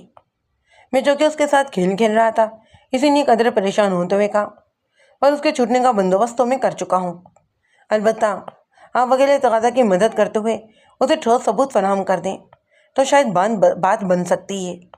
میں اتنا کر سکتا ہوں کہ آئندہ پیشی پر… وہ میری بات مکمل ہونے سے پہلے ہی بول اٹھا، وکیل تقاضا کو چولہے میں ڈالیں، میں اس کی منحوس شکل دیکھنے کو بھی تیار نہیں۔ اس نے پولیس کے ساتھ مل کر مجھے ڈبونے کی بھرپور کوشش کی ہے۔ وہ اپنے وکیل کی مخالفت میں بول رہا تھا، حالانکہ حقیقت یہ تھی کہ وکیل تقاضا نے اپنی اتنی بھرپور کوشش کی تھی۔ یہ الگ بات کہ میں نے اس کی کوئی چال چلنے ہی نہیں دی۔ میں نے نورین کے والد کو مخاطب کرتے ہوئے کہا، کریم صاحب وکیل تقاضا نے تو خاصا زور لگا ہے، آپ اس کی طرف سے اتنے بدگمان کیوں ہیں؟ وہ نفرت کا اظہار کرتے ہوئے بولا، جس روز کا وعدہ کیا گیا تھا وہ کہیں نظر ہی نہیں آیا۔ میرے ساتھ کھلی بے ایمانی کی گئی ہے، میرے 1,00,000 روپے بھی گئے اور کچھ حاصل جمع بھی نہیں ہوا۔ میں نے سوال کیا، آپ کس روز کے وعدے کی بات کر رہے ہیں؟ میں اب میرے لیے ایک نیا انکشاف تھا، لہٰذا وضاحت بھی ضروری تھی۔ وہ سٹپٹا ہوئے لہجے میں بولا، رات گئے میرے تھانے دار سے دوبارہ ملاقات ہوئی تھی۔ اس نے وعدہ کیا تھا کہ وکیل تقاضا کو اچھی طرح سمجھا دے گا۔ اس نے مجھے وکیل تقاضا کے تعاون کا یقین دلاتے ہوئے 10,000 مزید بٹور لیے کہ یہ رقم وکیل صاحب کے کھاتے میں جائے گی۔ ایک بات پر میں نے بہت غور کیا کہ کریم صاحب، لیکن پھر بھی بات میری سمجھ میں نہیں آ سکی۔ میں نے الجھن زدہ لہجے میں کہا، آپ میری الجھن کو دور کریں، میں نہیں جانتا مجھ سے پوچھنے کا کیا ارادہ رکھتے ہیں۔ میں نے بڑی رسن سے کہا، میں بتاتا ہوں۔ جب آپ نے لگ بھگ 1,00,000 روپے کی رقم خرچ کی تو آپ کی بیٹی رات بھر حوالات میں کیوں رہی؟ آپ کا الجھنا بے سبب نہیں، لیکن اس کی ایک خاص وجہ ہے۔ وہ وضاحت کرتے ہوئے بولا، تھانے دار تو رات ہی کو مجھے اجازت دے رہا تھا کہ میں نورین کو اپنے ساتھ لے جاؤں، مگر یہ اجازت مشروط تھی، لہٰذا نورین کو بھی رات حوالات میں گزارنی پڑی۔ مشروط اس اجازت سے آپ کی مراد کیا ہے؟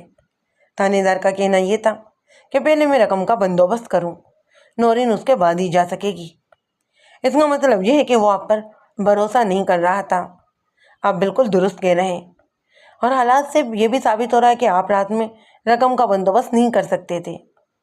وہ ہمیں گردن ہلاتے ہوئے کہنے لگا، جی یہی حقیقت ہے، بس میرے ساتھ کچھ ایسی مجبوری تھی کہ میں فوری طور پر اتنی بڑی رقم کا انتظام کر ہی نہیں سکا۔ بینک صبح سے پہلے کھل ہی نہیں سکتا تھا، اور جو صاحب حیثیت افراد مجھے راتوں رات یہ رقم فراہم کر سکتے تھے، میں انہیں اس رات میں شریک کر ہی نہیں سکتا تھا، لہٰذا اس لیے وہ رات میں نورین کو اپنے ساتھ نہیں لے جا سکا۔ اپنی عدالت آنے سے پہلے میں نے وہ رقم بینک سے نکلوا کر تھانے دار کو پہنچائی ہے۔ البتہ وکیل تقاضا 10,000 والے میں نے رات ہی میں ادا کر دیے تھے، جس کے بدلے میں میری بیٹی نے حوالات میں یہ رات بہت ہی سکون سے گزاری۔ کہنے کو تو وہ حوالات کا کمرہ تھا، لیکن وہاں ہر سہولت مہیا کر دی گئی۔ فوم والے میٹر سے لے کر ٹھنڈے پانی تک سب کچھ تھانے دار نے فراہم کر دیا تھا۔ اس کے بعد کے اقتدام پر میں نے کہا، اسے آپ سے 1,00,000 روپے ملنے کی امید تھی، اور یہ امید قطعاً غلط نہیں تھی۔ آپ نے حسب وعدہ اور اس کی حسب توقع یہ رقم اسے فراہم بھی کر دی۔ تھانے دار اسی لیے آپ کی بیٹی کو آسانیاں فراہم کر رہا تھا، بلکہ مجھے یقین ہے اگر آپ ٹیلی فون کی فرمائش کرتے نا تو وہ بھی فراہم کرنے میں تھانے دار کوئی انکار نہ کرتا۔ جیل اور تھانہ دو ایسے مقامات ہیں جو صرف اور صرف غریبوں کے لیے خوفناک اور تکلیف دہ ہوتے ہیں۔ صابع سرپرست افراد اگر اتفاق سے ان مقامات پر چلے جائیں تو ان کے لیے آرام و آسائش میں کوئی فرق نہیں پڑتا۔ مجھے تو یہ بھی یقین ہے کہ وکیل تقاضا کے نام پر لیے گئے 10,000 بھی تھانے دار کی جیب میں ہی گئے ہوں گے۔ اب لعنت بھیج دی ہے میں نے ان لوگوں پر، اور اس رقم پر بھی۔ جیب سے نکلا ہوا پیسہ کبھی واپس نہیں آتا، اور خاص طور پر ایسی ادائیگی جس کا کوئی ثبوت اور کوئی رسید بھی نہ ہو، اور اس کی واپسی کی توقع کرنا حماقت کے سوا کچھ نہیں۔ لیکن میں اسے ہاتھوں کا میل سمجھتا ہوں۔ میرا ہاتھ پیر سلامت اور مضبوط رہیں گے تو میں اسے کئی گنا زیادہ کما لوں گا، اور میرے ان ہاتھ پیروں کو مضبوط کریں گے آپ۔ میں نے میز پر پھیلے ہوئے اس کے ہاتھوں کو حیرت سے دیکھا۔ وہ کیسے کریم صاحب؟ وہ بولا، آپ آئندہ پیشی پر اس کیس کو میرے حسب منشا ٹویٹ دیں گے۔ میں نے کمزور احتجاج برتنے کی اداکاری کی۔ آپ کی فرمائش خاصی کمزور اور تقریباً ناممکن سی ہے۔ وہ اپنی جیب سے ایک معروف بینک کی چیک بک نکالنے کے بعد بڑی فلسفانہ انداز میں بولا، اس میں کسی شک و شبے کی گنجائش نہیں ہے کہ آپ ایک ذہین اور تجربے کار وکیل ہیں۔ وہ بھرپور قسم کی ہڑبنگ کے موڈ میں دکھائی دیتا۔ ذہین لوگوں کی ڈکشنری میں ناممکن کا لفظ نہیں ہوتا۔ وہ اپنی ذہانت کو استعمال میں لا کر ناممکن کو ممکن بناتے ہیں، اور مجھے پوری یقین ہے کہ اگر آپ ذاتی طور پر میری فرمائش کے حوالے سے اس کیس میں دلچسپی لیں تو کیس کا فیصلہ پلٹنا آپ کے بائیں ہاتھ کا کھیل ہوگا۔ پھر وہ گردن جھکا کر چیک بک میں کچھ لکھنے لگا۔ میں اس خود فریب شخص کے بارے میں سوچتے افسوس کرنے لگا۔ میرے خیال میں وہ ایک غلط جگہ پر آ گیا تھا۔ میری جگہ کوئی اور لالچی وکیل ہوتا تو نتیجے کی پرواہ کیے بغیر مجھے موقع ہاتھ سے نہیں جانے دیتا۔ جس طرح ایک ہاتھ کی تمام انگلیاں برابر نہیں ہوتی نا، بالکل اسی طرح کسی بھی پیشے سے جڑے ہوئے تمام افراد ایک جیسے نہیں ہوتے۔ انہیں اس بات سے کوئی غرض نہیں ہوتی کہ ان کے موقع کے ساتھ کیا کچھ ہو رہا ہے یا کیا کچھ پیش کیا جا رہا ہے۔ شاید عبدالکریم مجھے کوئی ایسا ہی وکیل سمجھ رہا تھا، لیکن میں سے جو ہاتھ دکھانے والا تھا وہ اسے مدتوں فراموش نہیں کر پاتا۔ اس نے چیک بک پر کارروائی مکمل کی اور چیک اس میں سے پھاڑ کر میری جانب بڑھاتے ہوئے کہا، بیگ صاحب، میں نے چیک کی دونوں ہی جانب دستخط کر دی ہیں، لیکن رقم کا اندراج نہیں کیا۔ یہ ایک بلیک چیک ہے، لہٰذا آپ اپنی مرضی سے اس میں رقم بھر سکتے ہیں۔ ویسے میں اتنا بتا دوں کہ میرے اکاؤنٹ میں کم و بیش 5 لاکھ روپے موجود ہوں گے۔ اگر آپ نے میرے حسب منشا کام کر دیا تو یہ ہماری دوستی کی ابتدامی ہوگی۔ آپ ہمیشہ میری دوستی پر فخر کریں گے بیگ صاحب۔ میں نے بڑی توجہ سے اس کے چہرے پر تاثرات کا جائزہ لیا، پھر اس کے ہاتھ سے وہ چیک لے لیا۔ وہ واقعی ایک دستخط شدہ بلیک چیک تھا۔ میں نے اپنی اداکاری کو آخری ٹچ دیا اور زیر لب مسکراتے وہ چیک اپنی میز کی دراز میں ڈال دیا۔ میں اس کی تسلی کی بالفاظ دیگر خوش فہمی کی خاطر کہا کہ میں آپ کے کام آنے کی پوری کوشش کروں گا۔ مجھے آپ سے بڑی امیدیں ہیں، اللہ بہتر کرے گا۔ ظاہر ہے مجھے اس کا کام تو کرنا نہیں تھا، لہٰذا وہ چیک میرے لیے کاغذ کے ایک پرزے سے زیادہ حیثیت نہیں رکھتا تھا۔ عبدالکریم کے اس کاغذ کے پرزے کی جانب میری توجہ کرواتے ہوئے بولا، بیگ صاحب، آپ اس قیمتی چیک کو کسی محفوظ جگہ پر رکھ دیں۔ یہ کھلی دراز میں چھوڑنا کچھ مناسب نہیں۔ اگر کسی کے ہاتھ لگ گیا تو یہ رقم اس کی ہو جائے گی۔ میں نے بے پرواہی سے کہا، اس سلسلے میں آپ بالکل پریشان نہ ہوں، آپ نے یہ چیک مجھے دیا ہے۔ ویسے میں اتنا بتا دوں کہ آج تک میرے چیمبر سے ایک پینسل تک بھی غائب نہیں ہوئی۔ میں بہت ہی پراعتماد فضا میں کام کرنے کا عادی ہوں۔ وہ شکریہ ادا کر کے وہاں سے رخصت ہو گیا۔ آئندہ پیشی میں بھی 1 ہفتہ باقی تھا۔ اس دوران میں 2 مرتبہ احمد علی مجھ سے ملنے آیا۔ ایک بار سلیم بھی اس کے ساتھ تھا۔ وہ میرے بے حد شکر گزار تھے۔ میں نے ان سے ہر قسم کی بات کی، مگر عبدالکریم کی ہینڈسم آفر کا ان سے ذکر بھی نہیں کیا۔ میں انہیں خواہ کسی وہم میں مبتلا کر کے پریشان نہیں کرنا چاہتا تھا۔ جب میں نے عبدالکریم کی اس آفر کو کنسیڈر ہی نہیں کیا تھا تو پھر بیکار کے قصے کہانی کا فائدہ ہی کیا تھا۔ وہ ایک آسان اور سادہ سا کیس تھا، اسے بار بار اسٹڈی کرنے کی ضرورت بھی نہیں تھی۔ مجھے یقین تھا کہ آئندہ پیشی پر منگل تقاضا کو منہ کی ہی کھانی پڑے گی اور مجسٹریٹ یہ کیس خارج کر دے گا۔ میں خاصا مطمئن اور پر امید تھا، لہٰذا میں اپنے دیگر کیسوں پر توجہ دینے لگا۔ مقررہ دن میں ایک مرتبہ پھر عدالت میں موجود تھا اور اس کیس سے متعلق تمام افراد بھی عدالت میں موجود تھے۔ گزشتہ پیشی پر مجسٹریٹ نے مجھے یہ فریضہ سونپا تھا کہ ملزم سلیم کو مجھے عدالت میں پیش کرنا ہوگا، اور میں نے اپنا یہ فرض نبھا بھی دیا تھا، لیکن وکیل تقاضا اس سلسلے میں ناکامیاب رہا۔ مجسٹریٹ نے اسے جو ثبوت فراہم کرنے کی تاکید کی تھی وہ اس زمن میں کوئی پیش رفت نہ کر سکا۔ اس موقع پر عبدالکریم بڑی امید بری نظروں سے مسلسل میری طرف دیکھ رہا تھا۔ وہ اپنے تگڑے چیک کی قوت کا چمتکار اب دیکھنا چاہتا تھا۔ جب مجسٹریٹ وکیل تقاضا سے مخاطب ہوا تو عبدالکریم بہت ہی پریشانی میں گھرا نظر آنے لگا۔ یہ بہت ہی نازک اور حساب شکن مرحلہ تھا۔ مجسٹریٹ نے جذبات سے عاری لہجے میں وکیل تقاضا سے کہا، اب آپ کیا فرماتے ہیں؟ موجودہ صورتحال کا تقاضا یہ ہے کہ عدالت اس کیس کو ڈسمس کر دے۔ آپ کچھ کہنا چاہیں گے؟ جناب علی، وکیل تقاضا نے کھمبا نوچنے کی کوشش کی۔ اگر معزز عدالت 1 ہفتے کی مزید مہلت دیتے تو اس سلسلے میں کوشش کی جا سکتی ہے۔ گزشتہ 1 ہفتے میں آپ کی کارکردگی کیا رہی ہے؟ اگر معزز عدالت 1 ہفتے کی مزید مہلت بھی دے دے تو اس سلسلے میں آپ کیا کر لیں گے؟ مجلس نے اسے تیز نظروں سے گھونڈتے ہوئے کہا تھا۔ وہ لنگڑا بہانہ بناتے ہوئے بولا، پولیس کو بعض اوقات کسی معاملے کی چھان بین کے لیے کچھ وقت درکار ہوتا ہے، اسی لیے تاخیر ہو جانا کچھ اچنبھے کی بات نہیں۔ لہٰذا ایک مرتبہ پھر میں معزز عدالت سے یہ استدعا کروں گا کہ کیس خارج کرنے کے سلسلے میں جلد بازی سے کام نہ لیا جائے۔ مجسٹریٹ نے برہمی سے کہا، جلد بازی؟ آپ اسے جلد بازی کہہ رہے ہیں؟ اس سوال کا وکیل تقاضا کے پاس کوئی جواب ہی نہیں تھا۔ وہ وعد مخالف کا اندازہ لگا چکا تھا۔ مجسٹریٹ کی ناراضگی سب پر ہی آیا تھی، لہٰذا اس نے مزید کوئی حربہ آزمانے کا فیصلہ نہ کرتے ہوئے خاموشی اختیار کر لی۔ یہ رویہ ایک تقاضا کے ہتھیار ڈالنے کے متوارث تھا۔ مجسٹریٹ نے میری طرف دیکھتے ہوئے کہا، بیگ صاحب آپ کیا کہتے ہیں؟ یور آنر، میں تو صرف اتنا ہی کہوں گا کہ موجودہ حالات کی روشنی میں جائز فیصلہ کرتے ہوئے انصاف کے تقاضے پورے کیے جائیں۔ 1 ہفتے کی مزید مہلت تو کیا، اگر یہ مہلت 1 سال پر بھی محیط ہو جائے تو نتائج میں کوئی فرق نہیں آئے گا۔ سچائی چھپ نہیں سکتی۔ بناوٹ کے اصولوں کے مصادق تقاضا چاہے کتنا بھی زور لگا لے، وہ اس کیس کو اپنے حق میں ثابت کر ہی نہیں سکتا۔ اور میں تقاضا کے موقف کا بھنڈا بھی پھوڑ چکا ہوں، اب اس میں کچھ باقی بچا ہی نہیں۔ میرے فاضل دوست نے پولیس کو درپیش مسائل کا جو لاگ ناپا ہے، اس میں کوئی سر ہے اور نہ ہی کوئی سنگیت۔ میں چند لمحات کے لیے خاموش ہوا۔ وکیل تقاضا اور انکوائری آفیسر بڑی کینہ توز نظروں سے مجھے گھور رہے تھے۔ میری نظر عبدالکریم پر پڑی تو اس کا حال ان دونوں سے بھی زیادہ برا نظر آیا۔ اس کے چہرے پر کچھ ایسے تاثرات خیمہ زن تھے کہ وہ عدالت سے نکلتے ہی مجھے شوٹ کر دے گا۔ میں اس کی فرمائش کے خلاف مصروف عمل تھا جو اس کے لیے ناقابل برداشت تھا۔ میں نے حاضرین عدالت پر ایک بھرپور نگاہ ڈالی اور مجسٹریٹ کی طرف متوجہ ہوتے ہوئے کہا، جناب عالی، وکیل تقاضا نے فرمایا ہے کہ بعض اوقات پولیس کو کسی معاملے کی چھان بین کے لیے وقت درکار ہوتا ہے۔ اگر ہم ان کی بات پر صداقت کر لیں تو پھر ہمیں یہ بات بھی ماننی ہوگی کہ وہ جس پولیس کا ذکر کر رہے ہیں وہ ہرگز یہ پولیس نہیں جس نے جائے وقاص نورین اور میرے مقل سلیم کو پکڑا تھا۔ یور آنر، ان تقاضا کی پشت پر جس پولیس کا ہاتھ ہے اس کی مستدی تو ایک مسلمہ ہے۔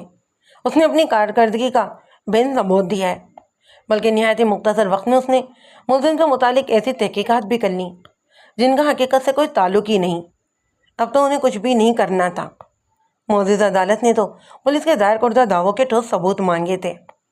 اگر ان تقاضا وہ ثبوت عدالت میں پیش نہیں کر سکا تو اس سے یہی ثابت ہوتا ہے کہ اس کا دعویٰ جھوٹا اور مبنی پر سازش ہے۔ میرے مقل کو ذہنی اذیت سے گزرنا پڑا۔ حوالات میں گزری ہوئی ایک رات ابھی تک اس کے حواس پر مسلط ہے۔ وہ بہت زیادہ ٹینشن میں ہے۔ اس کے احساس کو پہنچنے والی تکلیف کا مداوع تو نہیں ہو سکتا، لیکن اس کی عزت کو جس طرح عدالت کی نظر کر کے اچھالا گیا ہے وہ ہمدردی اور تماجک کا تقاضا کرتا ہے۔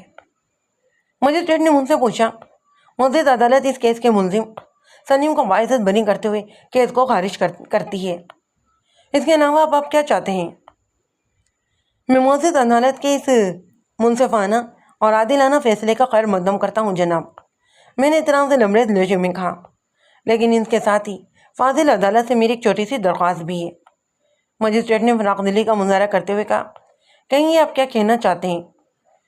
میں نے اپنا گلا کھنگار کر صاف کیا اور گمبھیر آواز میں کہا، جناب عالی، میرے مقل کو گزشتہ 1 ہفتے کے دوران اس اذیت سے گزرنا پڑا، اس کا ازالہ تو ممکن ہی نہیں، لیکن اس موقع پر میں یہ چاہوں گا کہ تقاضا اسے ایک مناسب ہرجانہ ادا کرے تاکہ اس کی اشک جوئی ہو سکے۔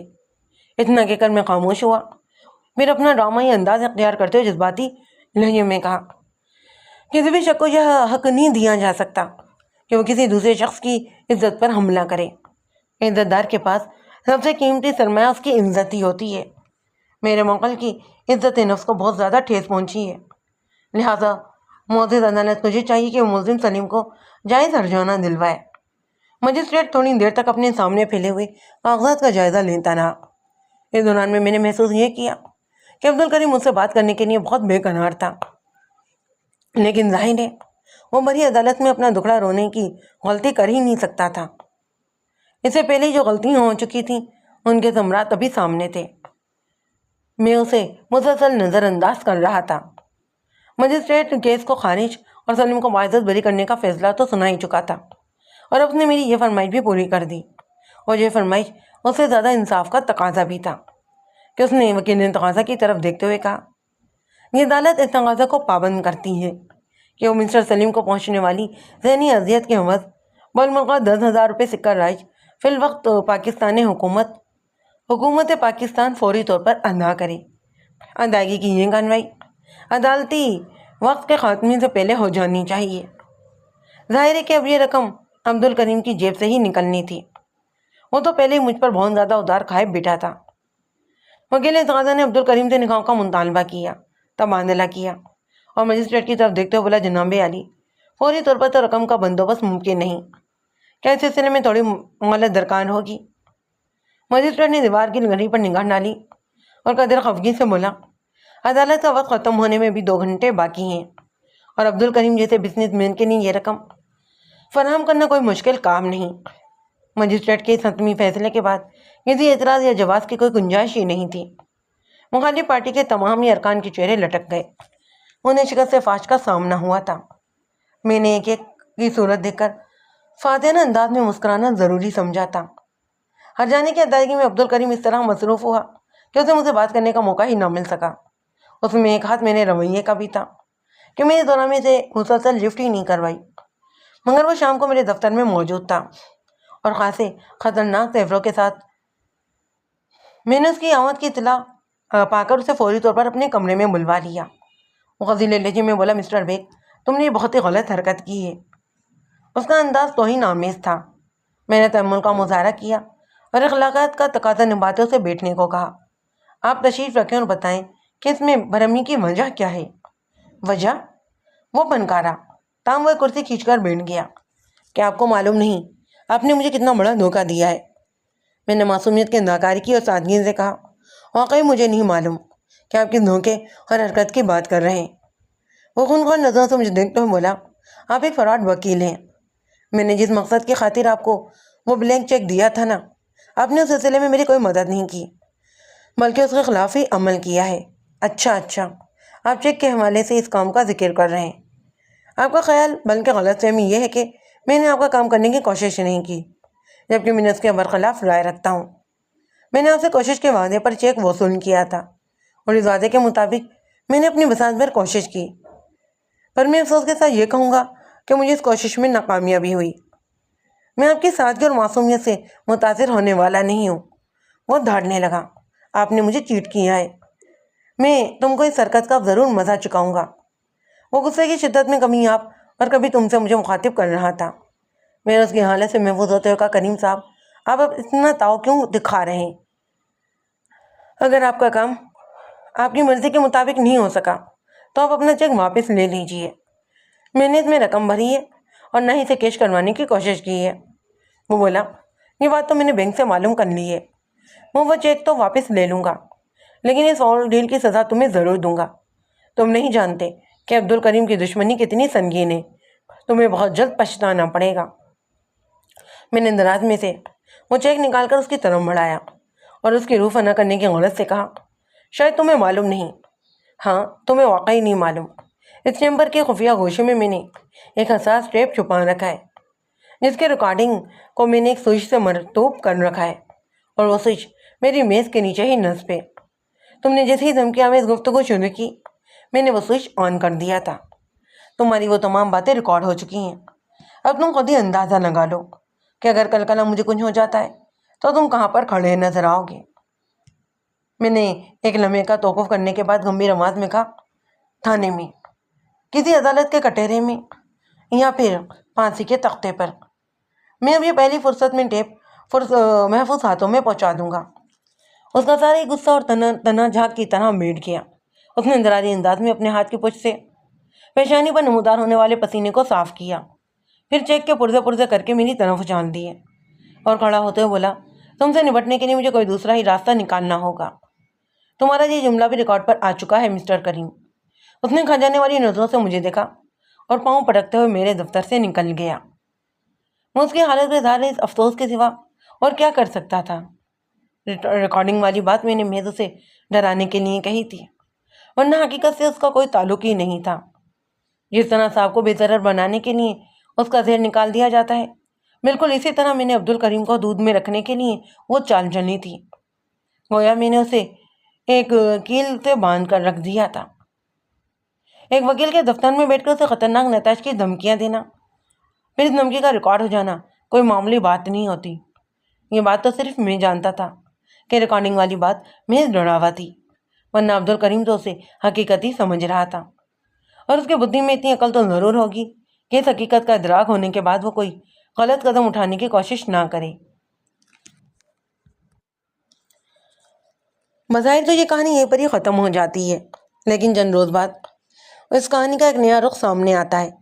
عبدالکریم کا مجھ پر تو کوئی بس چل ہی نہیں سکتا تھا، لہٰذا اپنی جذبہ انتقام کی تسکین کے لیے اس نے احمد علی کو نشانہ بنانے کی کوشش کی۔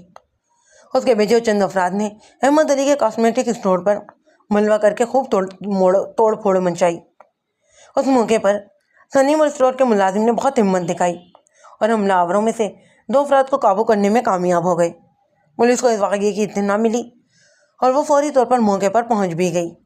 اس واقعے کے آدھے سے درجن افراد عینی شاہد موجود تھے، لہٰذا پولیس کے لیے کسی گڑبڑ کی گنجائش ہی نہیں تھی، اور قابو آتے ہی 2 افراد نے لاج جوتا کھانے کے بعد عبدالکریم کا نام اگل دیا۔ عبدالکریم کو ایک مرتبہ پھر پولیس کا سامنا کرنا پڑا، تاہم یہ معاملہ عدالت تک نہ پہنچ سکا۔ اس کی ایک وجہ یہ تھی کہ احمد علی خود اب کسی نئے مقدمے بازی کے موڈ میں تھا نہیں۔ وہ ایک پرامن اور صلح جو انسان تھا۔